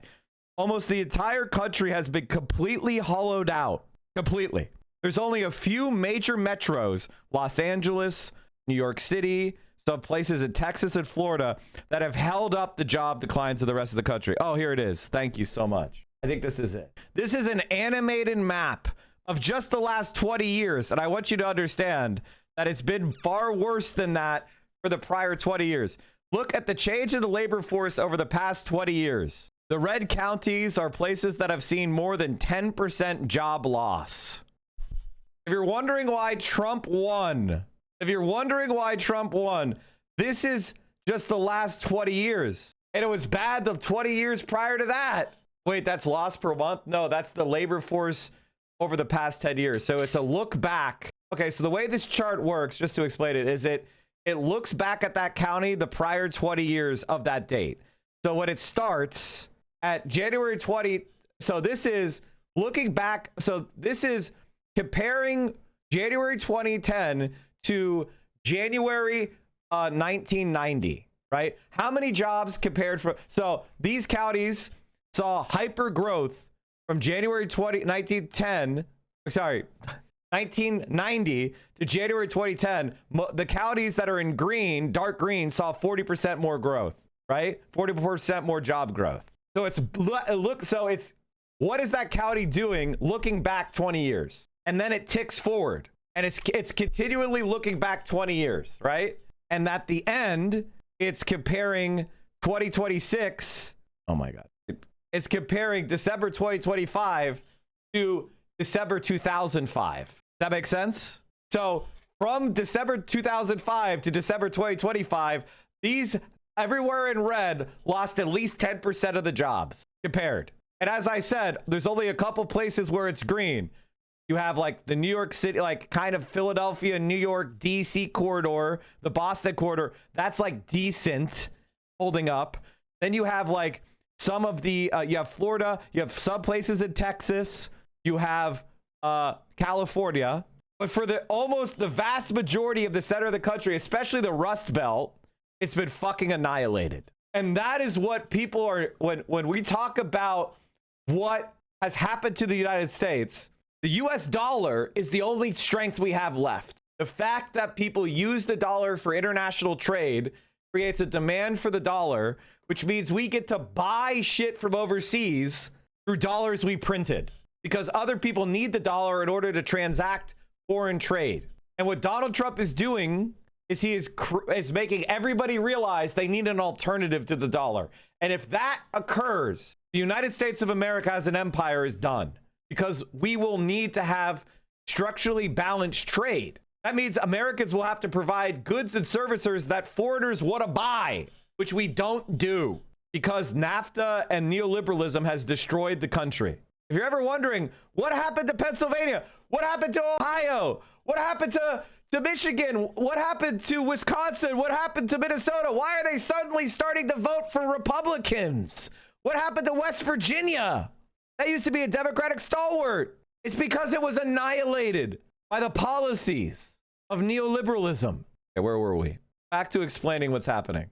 Here we go. Could use the borrowed money. And if you want to really understand the craziness of this, the Chinese... Can I explain some of the policies? Basically, the United States treated foreign goods made in factories that lacked environmental and worker regulation or unions, particularly in China, right? And China wanted to do that because they were an impoverished country because they had spent decades under U.S. sanctions, right? So they had a large workforce that was willing to work for lower wages. They had a country that was willing to accept environmental degradation because the alternative was extreme poverty, right? And so China took that deal of bringing in foreign investment to produce goods, right? But the American workforce was annihilated. Right? We were treated, our goods were no longer competitive. And China has developed themselves up using that. And instead, and just so you know, chat, I think we lost something like 9 or 10 million manufacturing jobs. And when we lost 9 or 10 million manufacturing jobs, China created 100 million. So the Chinese, so when people are like, oh my God, Mike, those manufacturing jobs are never going to come back. Well, China created 10 times as many manufacturing jobs as we lost. So the idea that we had to lose all those jobs is just bullshit. And now China is not that low-wage country. It's not true anymore. China is no longer that low-wage country with poor environmental regulations. Xi Jinping declared a war on poverty and accomplished the goal of eliminating extreme poverty. America now has more extreme poverty than China. Xi Jinping declared a war on pollution, and 3/4 of the gains in pollution control have taken place in China. Now they still have work to do, but they are continuing that process. Once China electrifies and gets rid of coal power, they'll have the cleanest environment in the world because they are leading a renewable energy and nuclear power and hydropower investment program to eliminate carbon as part of their emissions. The United States, meanwhile, all that we did is we transformed from coal to gas.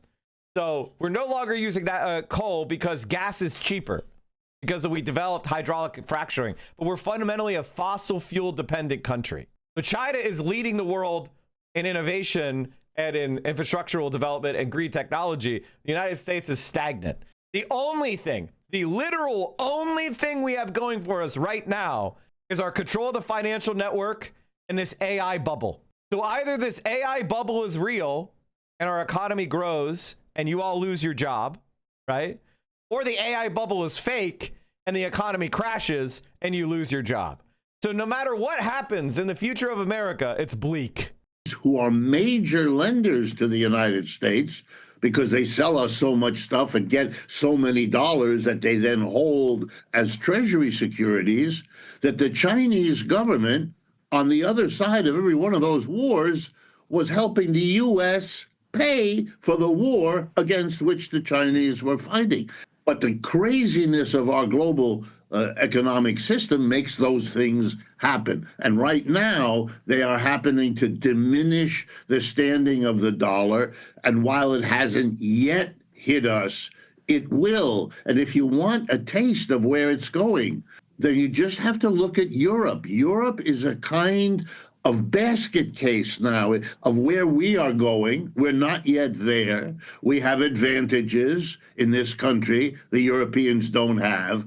But the Europeans, this morning's headlines all over Great Britain are that the cost of living is literally out of control. It's as if you showed those statistics you had in front of us a few moments ago, but it covered many, many more commodities than gasoline. And it together was really hurting the standard of living of the mass of the British people.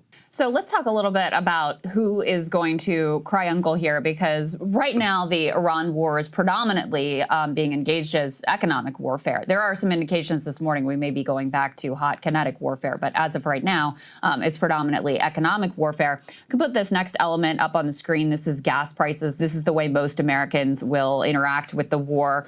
This was from a little while ago now. The gas price is up a little bit more. It's at $4.46 for the national average. And so the bet from Trump is that if they can enforce this blockade against Iran, that's going to curtail their oil exports, that their economy is really going to struggle. They've been fed this line that their oil wells are going to explode and they're going to run out of storage capacity very quickly, and then it's going to be a big problem for the Iranians, and that the U.S., although consumers don't want to pay these prices at the pump, will be able to withstand the economic pressure longer, and that it will be less of a problem for the U.S. to deal with than the Iranians. What can you tell us about your assessment of those dynamics? Well, it's a little bit like a problem I had teaching mathematics. The odds are that there's an immense array of possible outcomes. I mean, the more we use our imaginations, we human beings, the more we can foresee it could go this way, it could go that way, and all of that's true. But the job of the brain is to try to focus in on what are the most likely, because you can't prepare for everything, and you have to make choices, and so you do. And we live in a country whose leadership, I'm talking now about the Trump people, has been systematically hostile to other forms of energy and systematically favoring oil, fossil fuels, gas, all of that. The problem is when you do that and you then give to places like Iran a weapon they didn't have before, you really can't be claiming surprise if they use the weapon. They knew, like everybody did, that a quarter of the world's oil goes through the Strait of Hormuz. They can't possibly fight the United States on a military basis. They're an infinitely poorer country, not to mention smaller and all the rest. So they either have to come up with some other kind of weapon, or they're not going to be able to pull off anything in this situation. They'll have to do what Mr. Trump says. They figured it out. He emphasizes oil and gas, and they can control effectively the price of that. And so what we're seeing is the screaming of all those in America who thought they had a big friend in Mr. Trump because he tilted in their direction, their kind of energy, their commodity, the gas-burning automobile that uses it and so forth, not imagining, failure of imagination, what kind of vulnerability goes with that. And they have now learned. And then what is Mr. Trump going to do? He can't deny that he favored the very energy source that is now being priced out of everybody's range. He's going to tell a story. People are trying to shame Graham Plattner for Reddit posts again. Let me read you these Reddit posts. Graham Plattner on a history porn thread. Alan Wolfart and two other members of South Africa's neo-Nazi group called Afrikaner Resistance Movement beg for their lives moment before being executed by a police constable. Graham Plattner replied, and not a thing of value was lost. These cunts were firing indiscriminately into civilian homes, just tried to kill blacks. No quarter for fascists. Good on the constable. I think I might donate to Plattner. Someone was trying to say this is a side. Damn, that's based. I did used to love America, at least the idea of it. Any lefties here who served in the military? I did 4 years in the Marine Corps and 4 years Army infantry with 4 total combat tours Iraq and Afghanistan. I was leftish when I was in, vehemently opposed to the war to Iraq, but somewhat supportive of Afghanistan, though when I left there in 2011, I was fully against their presence in the country. It was always difficult to square my politics with the job, something made harder because if I'm being honest, I really loved the work at the time. I often rationalized it by thinking it was better I was an NCO where the metal meets the meat. It could influence my guys to do the right thing as opposed to embracing the baser instincts of people at war. But it was difficult. Every day was a stark reminder of the ethical horror show that imperialist adventurers always turn into. It was deeply disheartening to see men I liked and respected conduct themselves in awful ways because, frankly, morally bankrupt military campaigns always seem to extend that rot down to the people tasked with doing the fighting. Every platoon has the resident lefty. I was mine, and I wasn't alone. There is no real contention, just the usual shit talking that occurs in combat units. Most of the guys I served with really don't care one way or the other about politics at all. We're there to fight, and that was about it. Hardcore flag-waving nationalist types were about as common as those who felt it was all bullshit, with most falling on the side of apathy. This has definitely resulted in a long-term issue for a lot of guys I fought besides, as it becomes increasingly clear the wars were a waste of our time and dead friends' violence we committed was all for naught. At least my pre-existing cynicism meant I never felt let down by the experience. While a lot of guys I served with have struggled with that over the years. My time in America's imperial wars has definitely radicalized me further, and I'm significantly more left today than I was back then.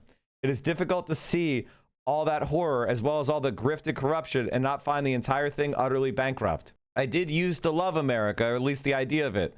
These days, I'm pretty disgusted by it all. I'm sorry, guys, but like, this is back in 2021, and like, you could pick this apart, right?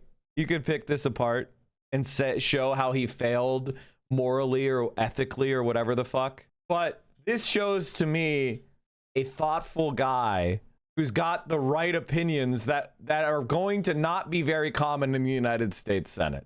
He joined the military to make it woke? No, he didn't. I think one of the things that is kind of a crisis in our country is reading comprehension. Now, what I just read for me was very easy for me to comprehend. Like, I was able to read those sentences and connect one sentence to the next, and maintain these ideas. I think one of the things that's kind of like lacking is reading comprehension. And like my first reaction was to get really angry at you, but then I realized you're probably just kind of having a hard time with the comprehension, right? I stopped reading your post because it was dumb, right? That's why I stopped reading your post. And I think the thing is he's a human being, and it's very clear that he both committed things that he now considers to be, that it's very clear he did things that he considers to be crimes and unethical now in hindsight. And it's absolutely right that you should be like, why didn't you see it before, right? That's a reasonable thing for a person to say.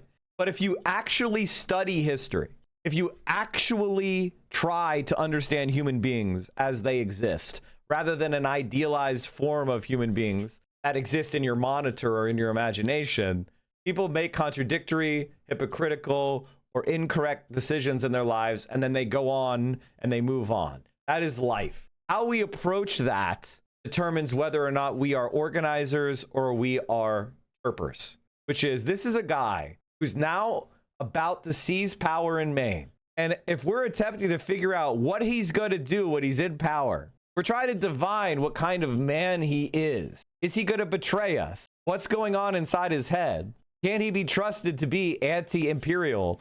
This is what he said in an unguarded moment as an anonymous guy, and it's in line with exactly what we want. He thinks the imperialist wars were worthless and a waste of time and wrong.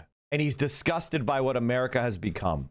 I mean, it's just that simple. Calling lobstermen drunks and strung out. I think one of the things about these centrists is blue collar people talk about blue collar people accurately. They don't do this politician-y speak. And the fact that your desire, like, this is what you guys think is like some sort of fucking like, this ain't gonna do shit. In fact, it's gonna make people like him. 2018, I'm a DSA member. Marine Commandant fires 2-star general amid investigation to alleged use of racial slur, referring to dead Marines as good pieces of gear. When interacting with Marines who had just been seriously wounded, his first question was, do you have all your equipment? Damn. I think like one of my general, I think being like anti-Plattner is a sign that you have some serious mental illness in your like politics. If you're a centrist anti-Plattnerite, who is like, who posts like this, there's something going on with this woman. I believe in LGBTQ liberation. That's why I support Janet Mills, who wants trans people to die. It's like, what are we saying? All right, let's finish this and then we'll get on. About something that might I got distracted, Chad, in the middle of talking about China. Damn it. Happen in the future to turn a shortage of oil into a glut. Is that possible? Yes. Is that likely? No. No, and if you had, half of a brain really working at this, you wouldn't take that chance. You wouldn't lopsidedly go to one in the hopes that it would self-correct. And let me warn you, if you're going to play that game, here's something to worry about. A few days ago, the United Arab Emirates, fourth largest source of oil that we have on this planet, withdrew from OPEC, stopped working as it has for decades with the Saudi Arabian-run cartel of that part of the world's oil. Now, long story short, why? Because they don't like being held back. They have a lot of oil. They don't pull it up. They don't sell it, because Saudi Arabia holds back oil from what we could have to drive up the price, because they sell that. They're just doing what every monopolist ever did in the history of the world. Nothing new, nothing strange, nothing exceptional. And by the way, with the active support of the United States, which of course doesn't say that to its own people, because otherwise your upset at high gas prices would go to Washington rather than to foreigners upon whom it can be lopped. What does the United Arab Emirates want? It wants to bring up the roughly 1.5 to 2 million barrels of oil per day that it could bring up but hasn't been, because it has to repair the damage Iran has done to their oil facilities, to the American bases there. The damage of the missiles from Iran is very significant, as it is in Israel. And we can keep pretending that it isn't the case, but the world is too small for that. You can find it out if you do a little bit of effort. So here's my story. United Arab Emirates will succeed, and they won't be the only one.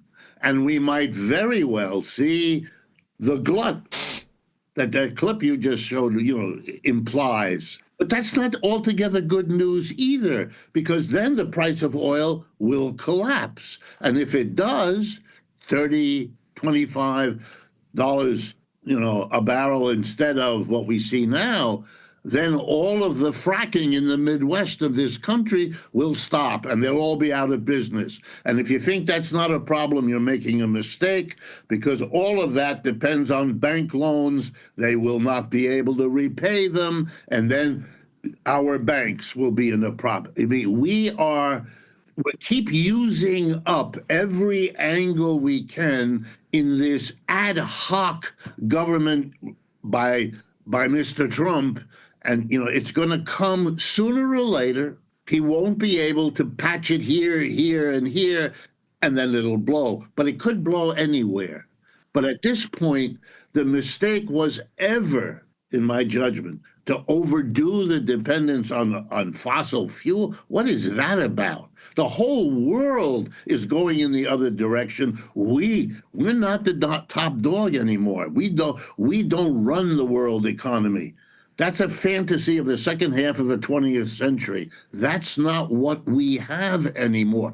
I regret it. You regret it. We all as Americans are having to live with what I just said. And that's hard. And my heart really, it goes out to people. But denying it is not a rational way of coping with this. Then what you do is you get the fantasy of the British, if I can be so unfriendly. They know that their empire is gone. They're just playing at it. That's why they have a king and why he visits and all the rest of it. I don't want to be mean. We don't do that, to our credit.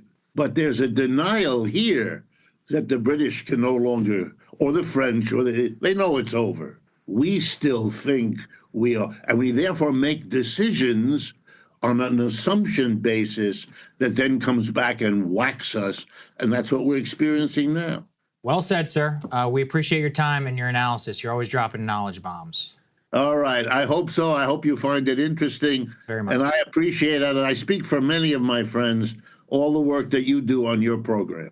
Thank you. That's extremely kind. I love Professor Wolf getting, and all of these great stalwarts of the left, I love how we are creating that intellectual continuity.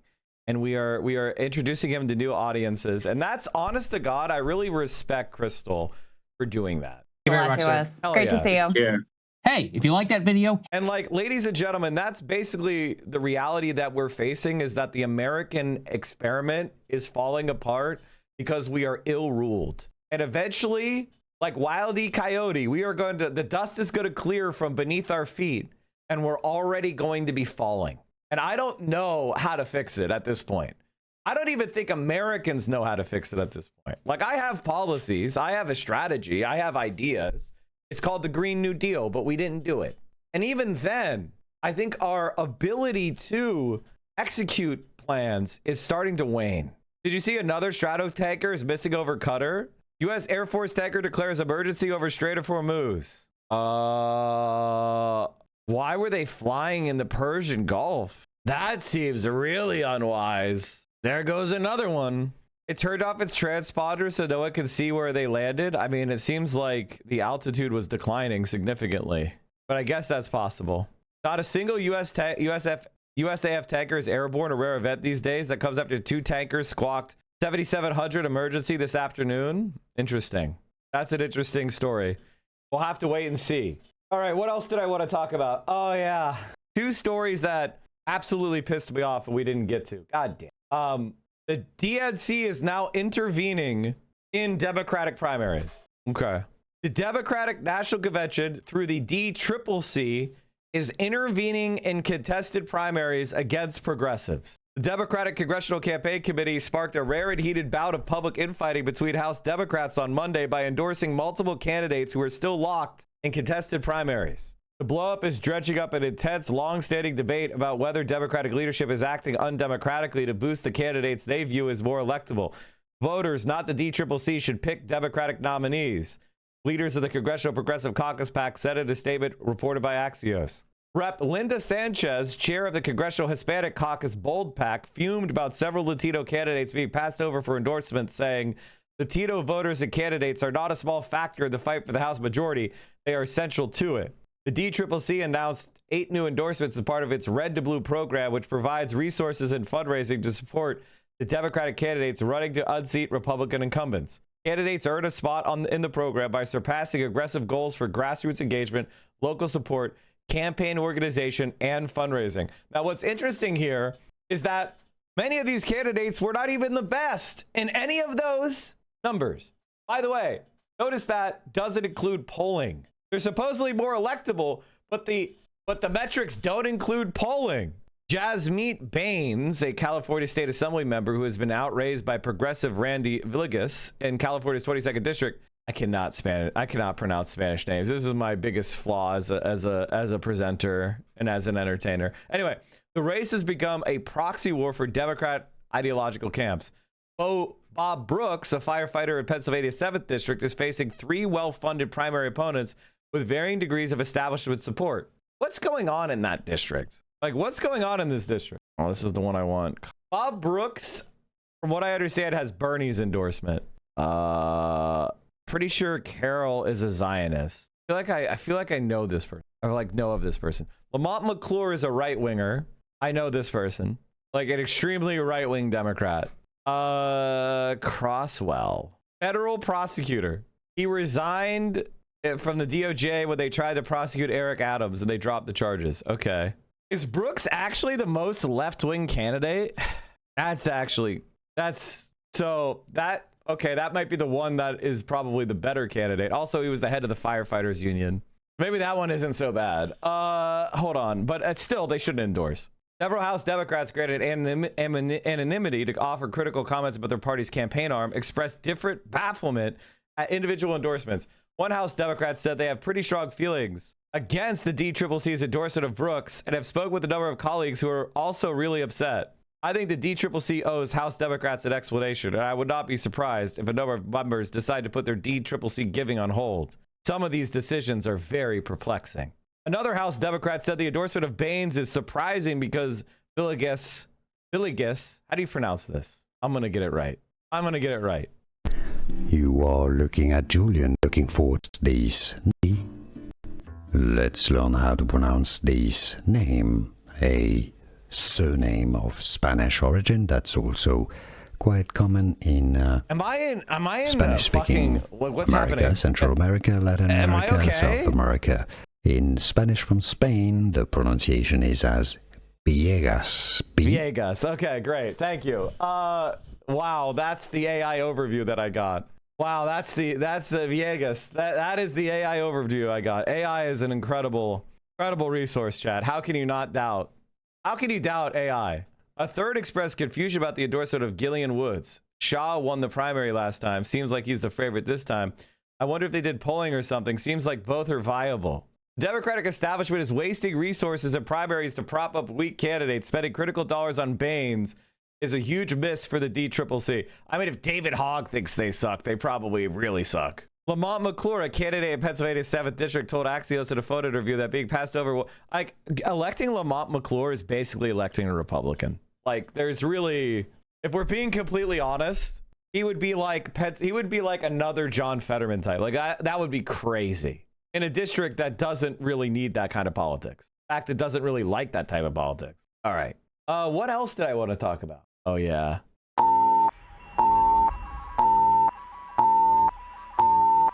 Hi, everybody. It's Tim Heidecker here. I'm broadcasting now live on the internet. Thank you for joining me. We have major announcements. Brooks made fun of Shapiro, which was fucking funny. Shapiro boosted Republican to retaliate against fellow Dem. Yeah, he's a scumbag.